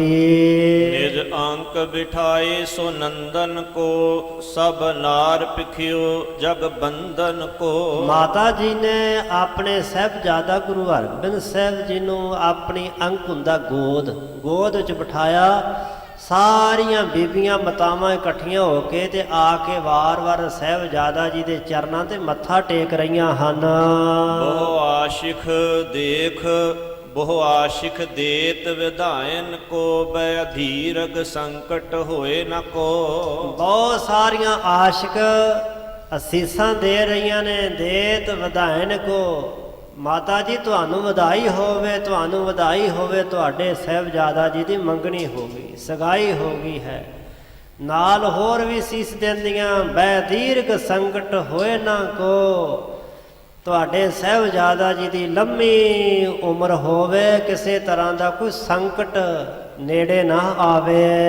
ਮਿਲ ਕੋ ਅਬਲਾ ਪਗ ਕੁੰਜ ਸ਼ੁਵੈ, ਅਵਿਲੋਕਤ ਕੇ ਸਿਰ ਨਮ ਹੁਵੈ। ਮਿਲ ਮਿਲ ਕਰਕੇ ਅਬਲਾ ਹੁੰਦੀ ਇਸਤਰੀ, ਜਿੰਨੀਆਂ ਮਾਈਆਂ ਬੀਬੀਆਂ ਇਕੱਠੀਆਂ ਸਨ, ਪਗ ਕੰਜ ਛੁਵੈ, ਪਗ ਹੁੰਦੇ ਚਰਨ, ਕੰਜ ਹੁੰਦੇ ਕਮਲ ਦਾ ਫੁੱਲ, ਕਮਲ ਦੇ ਫੁੱਲ ਵਰਗੇ ਜਿਹੜੇ ਚਰਨ ਨੇ ਗੁਰੂ ਹਰਗੋਬਿੰਦ ਪਾਤਸ਼ਾਹ ਦੇ ਸੰਗਤਾਂ ਛੋਹ ਰਹੀਆਂ ਨੇ। ਕਿੰਨੀਆਂ ਵਡਭਾਗਣ ਹੋਣਗੀਆਂ ਮਾਈਆਂ ਜਿਨ੍ਹਾਂ ਨੂੰ ਗੁਰੂ ਹਰਗੋਬਿੰਦ ਪਾਤਸ਼ਾਹ ਦੇ ਚਰਨਾਂ ਦੀ ਛੋਹ ਮਿਲ ਰਹੀ ਹੈ, ਸਤਿਗੁਰੂ ਪਾਤਸ਼ਾਹ ਦੇ ਚਰਨਾਂ ਨੂੰ ਛੋਹ ਰਹੀਆਂ ਨੇ। ਅਵਲੋਕਤ ਕੇ ਸਿਰ ਨਮਰ ਹੋਏ, ਜਦੋਂ ਗੁਰੂ ਹਰਗੋਬਿੰਦ ਪਾਤਸ਼ਾਹ ਦਾ ਦੀਦਾਰ ਕਰਦੀਆਂ ਸਾਹਮਣੇ ਆ ਕੇ ਆਪਣੇ ਆਪ ਹੀ ਸਿਰ ਝੁਕ ਜਾਂਦਾ ਹੈ। ਇਹੋ ਜਿਹੇ ਸ਼ਹਿਨਸ਼ਾਹ ਦੇ ਅੱਗੇ ਕੋਈ ਕਿਵੇਂ ਆਕੜ ਸਕਦਾ ਸੀ। ਭਾਈ ਸਾਹਿਬ ਕਹਿੰਦੇ ਨਿਮਰਤਾ ਤੇ ਪਿਆਰ ਵਿੱਚ ਭਿੱਜੀਆਂ ਹੋਈਆਂ ਇਹੋ ਜਿਹੀਆਂ ਮਾਤਾਵਾਂ ਗੁਰੂ ਹਰਗੋਬਿੰਦ ਪਾਤਸ਼ਾਹ ਦੇ ਚਰਨਾਂ ਦੀ ਛੋਹ ਲੈ ਰਹੀਆਂ ਨੇ, ਚਰਨਾਂ ਨੂੰ ਹੱਥ ਲਾ ਕੇ ਸਪਰਸ਼ ਕਰਕੇ ਵਡਭਾਗੀ ਬਣਦੀਆਂ ਹਨ। ਮਨ ਭਾਵਤ ਗੀਤਨ ਗਾਵਤ ਹੈ, ਪਟ ਭੂਖਣ ਚਾਰ ਸੁਹਾਵਤ ਹੈ। ਮਨ ਭਾਉਂਦੇ ਖੁਸ਼ੀ ਦੇ ਗੀਤ ਗਾਉਂਦੀਆਂ ਨੇ, ਪਟ ਬਸਤਰ ਤੇ ਭੂਖਣ ਗਹਿਣੇ ਜਿਹੜੇ ਚਾਰ ਬੜੇ ਸੋਹਣੇ ਸੁੰਦਰ ਪਾਏ ਸੁਹਾਵਤ ਹੈ ਸ਼ੋਭਦੇ ਹਨ। ਏ ਮਹੋਤ ਭਇਓ ਉਤਸ਼ਾਹ ਮਹਾ ਗੁਰ ਕੋ ਪੁਰ ਮੋਦ ਜਹਾਂ ਸੋ ਕਹਾਂ। ਇਸ ਤਰ੍ਹਾਂ ਸਤਿਗੁਰੂ ਦੇ ਘਰ ਵਿੱਚ ਬੜਾ ਭਾਰੀ ਮਹਾ ਉਤਸ਼ਾਹ ਹੋਇਆ। ਗੁਰੂ ਸਾਹਿਬ ਦੇ ਪੁਰ ਦਰਵਾਜ਼ੇ ਅੱਗੇ ਗੁਰੂ ਦੇ ਘਰ ਵਿੱਚ ਸ੍ਰੀ ਦਰਬਾਰ ਸਾਹਿਬ ਗੁਰਦੁਆਰਾ ਗੁਰੂ ਕੇ ਮਹਿਲ ਜਹਾਂ ਕਹਾਂ ਸੋ ਕਹਾਂ। ਜਿੱਥੇ ਕਿੱਥੇ ਸਾਰੇ ਥਾਵਾਂ ਤੇ ਆਨੰਦ ਹੀ ਆਨੰਦ ਫੈਲਿਆ ਹੈ, ਖੁਸ਼ੀਆਂ ਹੀ ਖੁਸ਼ੀਆਂ ਹਨ। ਨਰ ਨਾਰ ਮਿਲੇ ਅਵਲੋਕਨ ਕੋ ਹਰ ਖਾਏ ਗਏ ਸਭ ਓਕਣ ਕੋ। ਜਿੰਨੇ ਨਰ ਨਾਰ ਮਰਦ ਇਸਤਰੀਆਂ ਸਿੱਖ ਸੰਗਤਾਂ ਮਿਲੇ ਸਨ, ਇਹ ਖੁਸ਼ੀ ਦਾ ਸਮਾਂ ਵੇਖਣ ਵਾਸਤੇ ਸਾਹਿਬਾ ਜੀ ਦੇ ਸੁਪੁੱਤਰ ਦੀ ਸਾਹਿਬਜ਼ਾਦਾ ਦੀ ਮੰਗਣੀ ਵੇਖਣ ਵਾਸਤੇ ਉਹ ਨਿਹਾਲ ਹੋ ਕੇ ਗਏ। ਹਰ ਖਾਏ ਗਏ ਸਭ ਓਕਣ ਹੁੰਦੇ ਘਰ, ਬੜੇ ਖੁਸ਼ ਪ੍ਰਸੰਨ ਹੋ ਕੇ ਖੁਸ਼ੀਆਂ ਨਾਲ ਝੋਲੀਆਂ ਹਿਰਦੇ ਭਰ ਕੇ ਸਾਰੇ ਪ੍ਰੇਮੀ ਆਪਣੇ ਘਰਾਂ ਨੂੰ ਗਏ। ਗਨ ਮੰਗਤ ਕੋ ਧਨ ਦੀਨ ਮਹਾ ਸਭ ਹੂੰ ਜਸ ਕੀਨ ਗਏ ਸੋ ਜਹਾਂ। ਗੁਰੂ ਪਾਤਸ਼ਾਹ ਨੇ ਜਿਹੜੇ ਗਨ ਮੰਗਤ ਸਮੂਹ ਮੰਗਤੇ ਆਏ ਸਨ, ਮੰਗਣ ਵਾਲੇ ਧਨ ਦੀਨ ਮਹਾ, ਉਹਨਾਂ ਨੂੰ ਬਹੁਤ ਸਾਰਾ ਮਹਾ ਧਨ ਬੜਾ ਭਾਰੀ ਧਨ ਦਿੱਤਾ। ਜਦੋਂ ਸਾਹਿਬਾਂ ਧਨ ਦਿੱਤਾ ਨਾ, ਭਾਈ ਸਾਹਿਬ ਕਹਿੰਦੇ ਸਭ ਹੂੰ ਜਸ ਕੀਨ ਗਏ ਸੋ ਜਹਾਂ। ਸਾਰੇ ਹੀ ਸਾਹਿਬਾਂ ਦਾ ਜਸ ਕਰਦੇ ਵਡਿਆਈ ਕਰਦੇ ਹੋਏ ਗਏ ਹਨ। ਨਰ ਬਾਜ ਬਜਾਵਤ ਕੇ ਗਨ ਕੋ ਸਮੁਦਾਏ ਪ੍ਰਮੋਦਤ ਲੈ ਧਨ ਕੋ। ਬਹੁਤ ਸਾਰੇ ਨਰ ਜਿਹੜੇ ਵਾਜੇ ਵਜਾ ਰਹੇ ਸੀ, ਉਹਨਾਂ ਦੇ ਤਾਂ ਵੀ ਸਾਹਿਬਾਂ ਧਨ ਦਿੱਤਾ। ਉਹ ਵੀ ਸਾਰੇ ਸਮੁਦਾਇ ਪ੍ਰਮੋਦਤ ਲੈ ਖੁਸ਼ੀਆਂ ਲੈ ਕੇ ਸਾਹਿਬਾਂ ਦੀ ਪ੍ਰਸੰਨਤਾ ਲੈ ਕਰਕੇ ਘਰਾਂ ਨੂੰ ਗਏ। ਇਸ ਭਾਂਤ ਬਿਤਾਏ ਭਲੇ ਦਿਨ ਕੋ ਘਰ ਖਾਨ ਰੂਪਾਨ ਸੋ ਜਾਮਨ ਕੋ। ਭਾਈ ਸਾਹਿਬ ਦੱਸ ਰਹੇ ਨੇ ਇਸ ਭਾਂਤ ਬਿਤਾਏ ਭਲੇ ਦਿਨ ਕੋ। ਜਿਹੜਾ ਦਿਨ ਸੀ ਨਾ ਗੁਰੂ ਹਰਗੋਬਿੰਦ ਪਾਤਸ਼ਾਹ ਦੇ ਮੰਗਣੇ ਦਾ ਦਿਨ, ਬੜਾ ਭਲਾ ਦਿਨ ਸੀ, ਭਾਗਾਂ ਭਰਿਆ ਸ਼ੁਭ ਦਿਨ ਸੀ। ਉਹ ਸਾਰਾ ਦਿਨ ਭਾਗਾਂ ਭਰਿਆ ਬਤੀਤ ਹੋਇਆ ਸਿੱਖ ਸੰਗਤਾਂ ਦਾ। ਸਿੱਖ ਸੰਗਤਾਂ ਗੁਰੂ ਦਰਬਾਰ ਜੁੜ ਕੇ ਧੰਨਤਾ ਦੇ ਯੋਗ ਹੋਈਆਂ। ਕਰ ਖਾਨ ਰੂਪਾਨ ਸੋ ਜਾਮਨ ਕੋ। ਜਾਮਨ ਹੁੰਦੀ ਰਾਤ, ਜਾਮਣੀ ਰਾਤ ਨੂੰ ਕਹਿੰਦੇ। ਰਾਤ ਦੇ ਸਮੇਂ ਵੀ ਲੰਗਰ ਪ੍ਰਸ਼ਾਦ ਸਾਰਿਆਂ ਨੇ ਛਕਿਆ। ਸੁਪਤੇ ਸੁਖ ਸਾਥ ਸਭੇ ਤਬ ਹੂੰ ਤਜ ਨੀਂਦ ਪ੍ਰਭਾਤ ਭਾਈ ਜਬ ਹੂੰ। ਰਾਤ ਵੀ ਬਤੀਤ ਹੋਣੀ ਸੀ, ਪਹਿਲਾਂ ਦਿਨ ਬਤੀਤ ਹੋ ਗਿਆ ਖੁਸ਼ੀਆਂ ਚਾਵਾਂ ਨਾਲ। ਲੰਗਰ ਪ੍ਰਸ਼ਾਦ ਰਾਤ ਦੇ ਸਮੇਂ ਛਕ ਕੇ ਬਿਰਾਜੇ। ਸੁਪਤੇ ਸੁਖ ਸਾਥ ਸਭੇ ਤਬ ਹੋ। ਸਾਰੇ ਤਦੋਂ ਭਾਈ ਸਾਹਿਬ ਕਹਿੰਦੇ ਸੁਖ ਦੀ ਨੀਂਦ ਸੁੱਤੇ ਨੇ। ਸਤਿਗੁਰੂ ਪਾਤਸ਼ਾਹ ਜੀ ਦੇ ਘਰ ਵਿੱਚ ਜਿਹੜੇ ਉਹ ਦੂਰੋਂ ਨੇੜਿਓਂ ਸਿੱਖ ਆਏ ਸਨ, ਉਹ ਸਾਰੇ ਰਹਿ ਪਏ, ਨੇੜਿਆਂ ਵਾਲੇ ਚਲੇ ਗਏ। ਦੂਰੋਂ ਜਿਹੜੇ ਆਏ ਸਨ ਸੰਗਤਾਂ ਪੜਾ ਲਾ ਕੇ ਰਹੀਆਂ। ਤਜ ਨੀਂਦ ਪ੍ਰਭਾਤ ਭਈ ਜਬ ਹੂੰ। ਜਦੋਂ ਪ੍ਰਭਾਤ ਹੋਈ, ਅੰਮ੍ਰਿਤ ਵੇਲਾ ਹੋਇਆ, ਤੇ ਗੁਰੂ ਸਾਹਿਬਾਂ ਸਮੇਤ ਸਾਰੇ ਹੀ ਅੰਮ੍ਰਿਤ ਵੇਲੇ ਜਾਗ ਪਏ, ਉੱਠ ਪਏ। ਦੋਹਰਾ ਦਿੱਲੀ ਕੋ ਗਮਨਿਓ ਤਬੋ ਦਿਜ ਨਾਈ ਲੈ ਸੰਗ। ਇੱਧਰ ਦੂਜੇ ਪਾਸੇ ਦਿਜ ਜਿਹੜਾ ਪੰਡਤ ਆਇਆ ਸੀ ਚੰਦੂ ਦਾ ਘੱਲਿਆ ਆਪਣੇ ਨਾਲ, ਨਾਈ ਲਾਗੀ ਨੂੰ ਲੈ ਕਰਕੇ ਦਿੱਲੀ ਨੂੰ ਚਲਿਆ ਗਿਆ। ਮਹਾ ਦੁਖਤ ਚਿਤ ਮਹਿ ਚਲਤ ਭਇਓ ਜਾਹੇ ਮਨ ਭੰਗ। ਜਦੋਂ ਰਸਤੇ ਵਿੱਚ ਚੱਲੇ ਜਾ ਰਹੇ ਨੇ, ਚਿੱਤ ਜਿਹੜਾ ਹੈ ਮਹਾ ਦੁਖਤ, ਬੜਾ ਦੁਖੀ ਹੈ, ਇੰਨਾ ਭਾਰੀ ਦੁਖੀ ਹੈ ਚਿੱਤ। ਭਾਈ ਸਾਹਿਬ ਕਹਿੰਦੇ ਮਨ ਭੰਗ, ਮਨ ਐਨ ਟੱਠਾ ਹੋਇਆ, ਉਦਾਸੀ ਤੇ ਗਮ ਦੇ ਸਮੁੰਦਰ ਚ ਡੁੱਬਾ ਹੋਇਆ ਹੈ। ਓਟਕ ਛੰਦ ਵਿਵਹਾਰ ਮਨੋ ਬੜ ਘਾਟ ਪਇਓ ਸਮਬਾਨਿਕ ਚਿੱਤ ਬਿਲੰਦ ਲਿਓ। ਭਾਈ ਸੰਤੋਖ ਸਿੰਘ ਜੀ ਨੇ ਕੁਝ ਉਦਾਹਰਨਾਂ ਦੇ ਕੇ ਦੱਸਿਆ ਕਿ ਉਹਨਾਂ ਦੇ ਮਨ ਦੀ ਹਾਲਤ ਕਿਹੋ ਜੀ ਹੈ। ਜਿਹੜੇ ਲਾਗੀ ਲੋਕ ਗਏ ਨੇ ਵਾਪਸ, ਉਹਨਾਂ ਦੇ ਮਨ ਕਿੰਨੇ ਦੁਖੀ ਨੇ, ਇਹ ਤੁਸੀਂ ਸਮਝਣ ਦਾ ਯਤਨ ਕਰੋ। ਭਾਈ ਸਾਹਿਬ ਨੇ ਜੋ ਉਦਾਹਰਨਾਂ ਦਿੱਤੀਆਂ, ਪਹਿਲੀ ਉਦਾਹਰਨ ਦਿੱਤੀ ਹੈ, ਕਿਸੇ ਬਾਨਕ ਹੁੰਦਾ ਹੈ ਵਪਾਰੀ, ਜਿਹੜਾ ਬਾਣੀਆ ਹੈ। ਵਿਵਹਾਰ ਮਨੋ ਬੜ ਘਾਟ ਪਇਓ। ਉਸ ਬਾਣੀਏ ਦੇ ਕਾਰ ਵਿਹਾਰ ਵਿੱਚ ਘਾਟਾ ਪੈ ਜਾਵੇ, ਘਾਟਾ ਵੀ ਵੱਡਾ ਘਾਟਾ ਪੈ ਜਾਵੇ। ਜਿਵੇਂ ਬਾਣੀਏ ਦੇ ਵਪਾਰ ਦੇ ਵਿੱਚ ਵੱਡਾ ਘਾਟਾ ਪੈਂਦਾ ਹੈ ਤੇ ਚਿੰਤ ਬਿਲੰਦ ਲਿਓ, ਜਿਵੇਂ ਉਹ ਬੜੀ ਚਿੰਤਾ ਵਿੱਚ ਹੁੰਦਾ ਨਾ, ਜਦੋਂ ਕਿਸੇ ਨੂੰ ਕਾਰੋਬਾਰ 'ਚ ਘਾਟਾ ਪੈ ਜਾਵੇ ਉਹਦੀ ਮਨ ਦੀ ਹਾਲਤ ਉਹੀ ਜਾਣਦਾ ਹੁੰਦਾ। ਇਸੇ ਤਰ੍ਹਾਂ ਹੀ ਉਹਨਾਂ ਲਾਗੀਆਂ ਦੇ ਮਨ ਦੀ ਹਾਲਤ ਹੈ। ਉਦ ਤਿਉ ਜਨ ਬਾਗ ਲਗਾਵਨ ਕੋ, ਸ਼ਿਤ ਸ਼ੀਨ ਲਈ ਪਛਤਾਵਨ ਕੋ। ਹੁਣ ਦੂਜਾ ਦ੍ਰਿਸ਼ਟਾਂਤ ਪ੍ਰਮਾਣ ਦਿੱਤਾ ਨੇ ਕਿ ਜਿਵੇਂ ਕੋਈ ਬੜੇ ਉਦਤਿਓ ਚਾਅ ਦੇ ਨਾਲ ਤਿਆਰ ਹੋਇਆ ਸੀ ਬਾਗ ਲਾਉਣ ਵਾਸਤੇ ਕਿ ਮੈਂ ਐਸ ਧਰਤੀ ਤੇ ਬਾਗ ਲਾਉਣਾ, ਤੇ ਕੋਈ ਆਇਆ ਜਰਵਾਨੋ ਨੇ ਪਹਿਲੀ ਖੋਹ ਲਈ, ਤੇ ਬਾਗ ਕਿੱਥੇ ਲਾਉਣਾ ਸੀ ਜਦੋਂ ਜ਼ਮੀਨ ਹੀ ਖੋਹ ਲਈ। ਤੇ ਜਿਹੜਾ ਬਾਗ ਲਾਉਣ ਵਾਸਤੇ ਬੰਦਾ ਸੋਚਦਾ ਹੋਵੇ ਉਹਦੇ ਹੱਥੋਂ ਪਹਿਲੀ ਚਲੀ ਜਾਵੇ, ਕੋਈ ਪਹਿਲੀ ਤੇ ਕਬਜ਼ਾ ਕਰ ਲਵੇ, ਤੇ ਉਹਦੇ ਮਨ ਦੀ ਸਥਿਤੀ ਉਹੀ ਸਮਝ ਸਕਦਾ ਕੀ ਹਾਲਤ ਹੁੰਦੀ ਹੈ। ਭਾਈ ਸਾਹਿਬ ਕਹਿੰਦੇ ਉਹਨਾਂ ਲਾਗੀਆਂ ਦੇ ਮਨ ਦੀ ਹਾਲਤ ਵੀ ਕੁਛ ਇਸੇ ਤਰ੍ਹਾਂ ਦੀ ਹੈ ਕਿ ਜਹਾਜ਼ ਭਰਿਓ ਜਲ ਡੂਬ ਗਇਓ, ਨਾ ਬਚਿਓ ਕੁਛ ਜੋ ਦੁਖ ਤਾਹਿ ਭਇਓ। ਤੀਜਾ ਦ੍ਰਿਸ਼ਟਾਂਤ ਦਿੱਤਾ ਨੇ ਕਿ ਜਿਵੇਂ ਸੁਦਾਗਰ ਲੋਕ ਸਮੁੰਦਰੀ ਰਸਤੇ ਵਪਾਰ ਕਰਦੇ ਸੀ, ਜਹਾਜ਼ ਭਰ ਕੇ ਸਮਾਨ ਲੱਦ ਕੇ ਖੜਦੇ ਸੀ, ਦੇਸ਼ਾਂ ਵਿਦੇਸ਼ਾਂ ਵਿੱਚ ਸਮਾਨ ਵੇਚਦੇ ਸੀ। ਉਸ ਸੁਦਾਗਰ ਵਪਾਰੀ ਦਾ ਸਮਾਨ ਦੇ ਨਾਲ ਭਰਿਆ ਹੋਇਆ ਜਹਾਜ਼ ਜਲ ਡੁੱਬ ਗਏ, ਸਮੁੰਦਰ ਪਾਣੀ ਵਿੱਚ ਡੁੱਬ ਗਿਆ ਹੈ। ਨਾ ਬਚਿਓ ਕੁਛ ਵੀ ਨਹੀਂ ਬਚਿਆ, ਜੋ ਦੁੱਖ ਤਾਹੇ ਭਇਓ। ਇਸ ਤਰ੍ਹਾਂ ਦਾ ਹੀ ਦੁੱਖ ਉਹਨਾਂ ਲਾਗੀਆਂ ਨੂੰ ਹੋਇਆ ਜਦੋਂ ਸਤਿਗੁਰੂ ਪਾਤਸ਼ਾਹ ਜੀ ਨੇ ਦੁਸ਼ਟ ਚੰਦੂ ਦੀ ਲੜਕੀ ਦੇ ਰਿਸ਼ਤੇ ਨੂੰ ਨਾ ਕਰ ਦਿੱਤੀ। ਉਹ ਰਸਤੇ ਵਿੱਚ ਡਗਮਗਾਉਂਦੇ ਹੋਏ ਕਦਮਾਂ ਪੈਰਾਂ ਦੇ ਨਾਲ ਡਿੱਗਦੇ ਢਹਿੰਦੇ ਦਿੱਲੀ ਨੂੰ ਚਿੰਤਾ ਦੇ ਗਮ ਦੇ ਸਮੁੰਦਰ ਵਿੱਚ ਡੁੱਬੇ ਹੋਏ ਜਾ ਰਹੇ ਹਨ। ਮੁਰਝਾਏ ਰਹਿਓ ਕਹਿ ਸੰਗਨ ਕੋ, ਬਿਗਰੀਬੋ ਭਾਤ ਨਿਰੰਗਨ ਕੋ। ਤੇ ਉਹ ਲਾਗੀ ਪੰਡਤ ਜਿਹੜਾ ਨਾ ਉਹਦੇ ਸਮੇਤ ਜਿੰਨੇ ਨਾਲ ਸਾਥੀ ਆਏ ਸਨ, ਨਾਈ ਹੋ ਰਹਿਓ ਕਹਿ ਬੜੇ ਮੁਰਝਾਏ ਚਿਹਰੇ ਨੇ, ਉਦਾਸ ਚਿਹਰੇ ਨੇ, ਕਿਉਂਕਿ ਬੰਦੇ ਦਾ ਸਰੀਰ ਮਾਨਸਿਕ ਪੱਧਰ ਤੇ ਵਰਤੀ ਹਰ ਘਟਨਾ ਨੂੰ ਮਹਿਸੂਸ ਕਰਦਾ ਹੈ। ਸਰੀਰਕ ਦੁੱਖ ਤਾਂ ਹੈ ਹੀ ਹੈ, ਬੰਦੇ ਨੂੰ ਪਰੇਸ਼ਾਨ ਕਰਦਾ, ਪਰ ਮਾਨਸਿਕ ਮੰਡਲ ਵਿੱਚ ਘਟੀ ਹੋਈ ਹਰ ਘਟਨਾ ਭਾਵੇਂ ਦੁੱਖ ਰੂਪ ਹੋਵੇ ਤੇ ਭਾਵੇਂ ਸੁੱਖ, ਉਹਦੇ ਚਿੰਨ੍ਹ ਉਹਦੀਆਂ ਨਿਸ਼ਾਨੀਆਂ ਸਰੀਰ ਤੇ ਜ਼ਰੂਰ ਪ੍ਰਗਟ ਹੁੰਦੀਆਂ ਨੇ। ਖੁਸ਼ੀ ਹੋਵੇ ਤੇ ਚਿਹਰਾ ਵੱਖਰਾ ਹੁੰਦਾ, ਖਿੜਿਆ ਹੁੰਦਾ, ਦੁੱਖ ਹੋਵੇ ਤੇ ਚਿਹਰਾ ਉਦਾਸ ਹੁੰਦਾ। ਵਪਾਰ 'ਚ ਲਾਭ ਹੋਵੇ ਤੇ ਬੰਦਾ ਖਿੜਿਆ ਹੈ, ਵਪਾਰ 'ਚ ਘਾਟਾ ਪੈ ਗਿਆ ਤੇ ਉਦਾਸੀ ਹੈ। ਭਾਈ ਸਾਹਿਬ ਕਹਿੰਦੇ ਚਿਹਰੇ ਇਹਨਾਂ ਦੇ ਐਨ ਮੁਰਝਾਏ ਹੋਏ ਨੇ, ਜਿਵੇਂ ਫੁੱਲ ਮੁਰਝਾ ਜਾਂਦਾ ਹੈ। ਸੰਗੀ ਸਾਥੀਆਂ ਨੂੰ ਉਹ ਲਾਗੀ ਕਹਿਣ ਲੱਗਾ, ਜਿਹੜਾ ਮੁਖੀ ਰਾਗੀ ਸੀ ਪੰਡਤ, ਕਹਿਣ ਲੱਗਾ ਬਿਗਰੀ ਬਹੁ ਬਾਤ ਬਿਰੰਗਨ ਕੋ, ਕਿ ਗੱਲ ਬੜੀ ਵਿਗੜ ਗਈ ਹੈ, ਰੰਗ ਤੋਂ ਬਿਰੰਗ ਹੋ ਗਈ ਹੈ। ਰੰਗ ਹੁੰਦਾ ਰਸ ਰਹਿਣਾ, ਤੇ ਜਿਵੇਂ ਕਹਿ ਦਿੱਤਾ ਜਾਂਦਾ ਪੰਜਾਬੀ ਵਿੱਚ ਬੰਦੇ ਆਏ ਸਨ ਬਰੰਗ ਪਰਤ ਕੇ, ਖਾਲੀ ਪਰਤ ਕੇ, ਕੋਈ ਰਸ ਰਸੂਖ ਨਹੀਂ ਰਿਹਾ। ਸੋ ਕਹਿਣ ਲੱਗਾ ਬਿਗਰੀ ਬਹੁ ਬਾਤ ਬਿਰੰਗਨ ਕੋ, ਬੜੀ ਗੱਲ ਵਿਗੜ ਗਈ ਹੈ, ਰੰਗ ਤੋਂ ਬਿਰੰਗ ਹੋ ਗਈ, ਰੰਗ ਤੋਂ ਰਹਿਤ ਹੋ ਗਈ ਹੈ। ਸੁਭ ਮੇਲ ਬਿਖੈ ਬੜ ਭੰਗ ਪਇਓ, ਸਮ ਦੋਇਨ ਬੀਚ ਬਿਗਾਰ ਕਿਓ।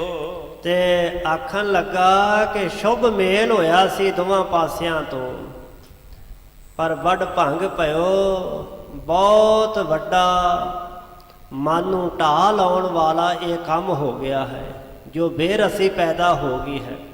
ਵੱਡ ਭੰਗ ਦਾ ਅਰਥ ਕਿ ਢੱਠ ਜਾਣਾ, ਜੋ ਮਨ ਦੇ ਚਾਅ ਸਨ ਸਾਰੇ ਭੰਗ ਹੋ ਗਏ। ਦੋਵਾਂ ਪਾਸਿਆਂ ਸਮ ਦੋਇਨ ਵਿੱਚ ਵਿਗਾੜ ਕਿਉ, ਦੋਵਾਂ ਪਾਸਿਆਂ ਤੋਂ ਵਿਗਾੜ ਪੈਦਾ ਹੋ ਗਿਆ ਹੈ। ਜਿਮ ਚੰਦ ਕਯੋ ਤਿਮ ਸ਼੍ਰੋਣ ਸੁਣਿਓ, ਰਿਸਤੇ ਨਹਿ ਲਿਹੋ ਕੁਵਾਕ ਭਨਿਓ। ਤੇ ਜਿਵੇਂ ਚੰਦੂ ਨੇ ਆਖਿਆ ਸੀ ਨਾ, ਗੁਰੂ ਘਰ ਦੀ ਨਿੰਦਾ ਕੀਤੀ ਸੀ, ਤੇ ਗੁਰੂ ਅਰਜਨ ਦੇਵ ਪਾਤਸ਼ਾਹ ਨੇ ਆਪਣੇ ਕੰਨਾਂ ਨਾਲ ਉਹ ਸਾਰਾ ਕੁਝ ਸੁਣ ਲਿਆ ਹੈ, ਜਿਸ ਕਰਕੇ ਉਹ ਨਾਰਾਜ਼ ਹੋ ਗਏ ਨੇ ਕਿ ਦੁਸ਼ਟ ਚੰਦੂ ਨੇ ਗੁਰੂ ਦੇ ਘਰ ਨੂੰ ਕਵਾਕ ਭਣਿਓ, ਬੜੇ ਖੋਟੇ ਤੇ ਅਪ ਸ਼ਬਦ ਬੋਲੇ ਨੇ, ਕੌੜੇ ਫਿੱਕੇ ਬੋਲੇ ਨੇ। ਇਸ ਵਾਸਤੇ ਗੁਰੂ ਪਾਤਸ਼ਾਹ ਨੇ ਆਪਣਾ ਮੁਖ ਮੋੜਿਆ ਹੈ। ਹਿਮ ਸੋਚਤ ਬੋਲਤ ਸ਼ੋਕ ਤਰੇ, ਪੁਨ ਚੰਦ ਜਹਾਂ ਤਹ ਪਿਆਨ ਕਰੇ। ਇਸ ਤਰ੍ਹਾਂ ਸੋਚਾਂ ਦੇ ਵਹਿਣ ਵਿੱਚ ਵਹਿੰਦੇ ਹੋਏ ਆਪਸ ਵਿੱਚ ਗੱਲਾਂ ਕਰਦੇ ਬੜਾ ਸ਼ੋਕ ਧਾਰ ਕੇ ਉੱਥੇ ਜਾ ਪਹੁੰਚੇ। ਪੁੰਨ ਚੰਦ ਜਹਾਂ ਤੈ ਪਿਆਨ ਕਰੇ, ਜਿੱਥੇ ਚੰਦੂ ਰਹਿੰਦਾ ਸੀ ਉਸ ਪਾਸੇ ਨੂੰ ਚਾਲਾ ਪਾਇਆ। ਜਬ ਸ੍ਰੀ ਗੁਰ ਬੈਠ ਦੀਵਾਨ ਕਯੋ, ਤਬ ਆਏ ਨਾਰਾਇਣ ਦਾਸ ਗਇਓ। ਇੱਧਰ ਦੂਜੇ ਪਾਸੇ ਜਦੋਂ ਸਤਿਗੁਰੂ ਪਾਤਸ਼ਾਹ ਨੇ ਮੰਗਣਿਆਂ ਤੋਂ ਉਪਰੰਤ ਸਾਹਿਬਜ਼ਾਦਾ ਜੀ ਦੀ ਜਦੋਂ ਮੰਗਣੀ ਹੋ ਗਈ, ਫਿਰ ਦੀਵਾਨ ਸਜਾਇਆ। ਅਗਲਾ ਦਿਨ ਹੈ, ਅਗਲੇ ਦਿਨ ਸਾਹਿਬਾਂ ਦੀਵਾਨ ਸਜਾਇਆ ਹੈ। ਉਸ ਦੀਵਾਨ ਦੇ ਵਿੱਚ ਭਾਈ ਨਰਾਇਣ ਦਾਸ ਸਤਿਕਾਰਯੋਗ ਬੀਬੀ ਦਮੋਦਰੀ ਜੀ ਦਾ ਪਿਤਾ, ਡੱਲੇ ਨਗਰ ਦਾ ਰਹਿਣ ਵਾਲਾ ਬ੍ਰਹਮ ਗਿਆਨੀ ਭਾਈ ਪਾਰੋ ਦੀ ਅੰਸ ਬੰਸ ਦਾ ਗੁਰਸਿੱਖ, ਉਹ ਸਤਿਗੁਰੂ ਅਰਜਨ ਦੇਵ ਪਾਤਸ਼ਾਹ ਦੇ ਹਜ਼ੂਰ ਆ ਕਰਕੇ ਪਹੁੰਚਾ। ਉਹਨੇ ਜਿਵੇਂ ਜੋਦੜੀ ਫਰਿਆਦ ਬੇਨਤੀ ਕੀਤੀ ਕਿ ਮਹਾਰਾਜ ਕਿਰਪਾ ਕਰੋ, ਹੁਣ ਵਿਆਹ ਦੀ ਤਿਆਰੀ ਕਰੋ, ਆਪ ਜੀ ਸਾਹਿਬਜ਼ਾਦਾ ਜੀ ਦਾ ਵਿਆਹ ਛੇਤੀ ਜਲਦੀ ਕਰ ਦਵੋ, ਸਾਡੇ ਨਗਰ ਵਿੱਚ ਮੁਬਾਰਕ ਚਰਨ ਪਾਓ। ਕਿਉਂਕਿ ਉਸ ਸਮੇਂ ਬਾਲ ਵਿਆਹ ਹੁੰਦੇ ਸਨ, ਇਸ ਵਾਸਤੇ ਭਾਈ ਨਰਾਇਣ ਦਾਸ ਨੇ ਸਾਹਿਬਾਂ ਨੂੰ ਬੇਨਤੀ ਕੀਤੀ ਹੈ। ਸਤਿਗੁਰੂ ਜੀ ਦੇ ਘਰ ਦੇ ਵਿੱਚ ਇਹ ਸਾਰੀਆਂ ਤਿਆਰੀਆਂ ਹੋਣ ਲੱਗੀਆਂ ਹਨ। ਜਿਵੇਂ ਭਾਈ ਸਾਹਿਬ ਜੀ ਅੱਗੇ ਸੁਣਾਉਣਗੇ ਸੁਣਾਂਗੇ। ਇੱਥੋਂ ਤੱਕ ਵਿਚਾਰ ਕਰਦਿਆਂ ਹੋਈਆਂ ਬੇਅੰਤ ਭੁੱਲਾਂ ਦੀ ਮਾਫੀ ਸਤਿਗੁਰੂ ਪਾਤਸ਼ਾਹ ਗੁਰੂ ਕੀ ਸੰਗਤ ਬਖਸ਼ਨਹਾਰ ਜੀ ਬਖਸ਼ ਲੈਣਾ। ਅੰਤਲੀਆਂ ਪੰਕਤੀਆਂ ਪੜ੍ਹ ਕਰਕੇ ਵਾਹਿਗੁਰੂ ਗੁਰ ਮੰਤਰ ਦਾ ਜਾਪ ਕਰਦਿਆਂ ਸਮਾਪਤੀ ਹੈ ਜੀ। ਜਬ ਸ੍ਰੀ ਗੁਰ ਬੈਠ ਦੀਵਾਨ ਕਯੋ, ਤਬ ਆਏ ਨਾਰਾਇਣ ਦਾਸ ਗਇਓ। ਵਾਹਿਗੁਰੂ ਵਾਹਿਗੁਰੂ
ਵਾਹਿਗੁਰੂ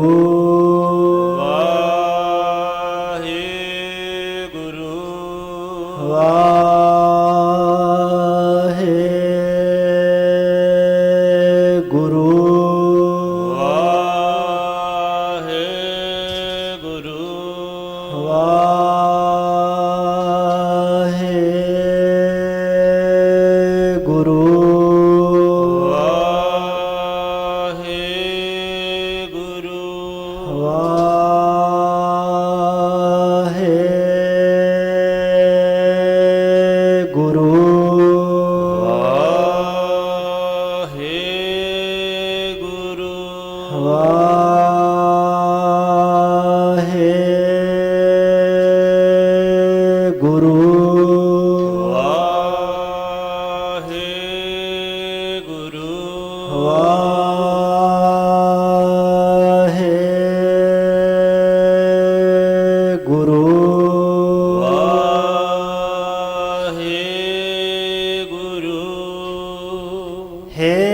ਅਚੁੱਤ ਹੈ ਪਾਰ ਬ੍ਰਹਮ ਅਬਨਾਸੀ ਅਗਨਾਸ ਹੈ ਪੂਰਨ ਹੈ ਸਰਬ ਮੈਂ ਪੰਜਨ ਗੁਣਤਾਸ ਹੈ ਸੰਗੀ ਹੈ ਨਿਰੰਕਾਰ ਨਿਰਗੁਣ ਸਭ ਟੇਕ ਹੈ ਗੋਬਿੰਦ ਹੈ ਗੁਣ ਨਿਦਾਨ ਜਾ ਕੈ ਸਦਾ ਵਿਵੇਕ ਹੈ ਅਪਰੰਪਰ ਹਾਰ ਹਾਰੇ ਹੈ ਪੀਹੋ ਭਵਨਹਾਰ ਹੈ ਸੰਤ ਕੈ ਸਦਾ ਸੰਗ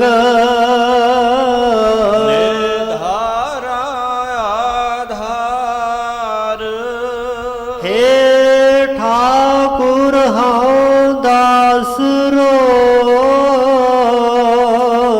ਮੈਂ ਨਿਰਗੁਣ ਗੁਣ ਨਹੀਂ ਕੋਏ ਨਾਨਕ ਦੀਜੈ ਨਾਮ ਦਾਨ ਹੋਈਏ ਪਰੋਏ ਆਏ ਪ੍ਰਭ ਸਰਨਾਗਤੀ ਕਿਰਪਾ ਨਿਤ ਦਇਆਲ ਏਕ ਅੱਖਰ ਹਾਰ ਮਨ ਬਸਤ ਨਾਨਕ ਹੋਤ ਨਿਹਾਲ ਵਾਹਿਗੁਰੂ ਨਾਮ ਜਹਾਜ ਹੈ ਚੜੇ ਸੋਤਰੇ ਪਾਰ ਜੋ ਸ਼ਰਦਾ ਕਾਰ ਸੇਵਦੇ ਹੋਰ ਪਾਰ ਉਤਾਰਨ ਹਾਰ ਜੋ ਸ਼ਰਦਾ ਕਾਰ ਸੇਵਦੇ ਹੋਰ ਪਾਰ ਉਤਾਰਨ ਹਾਰ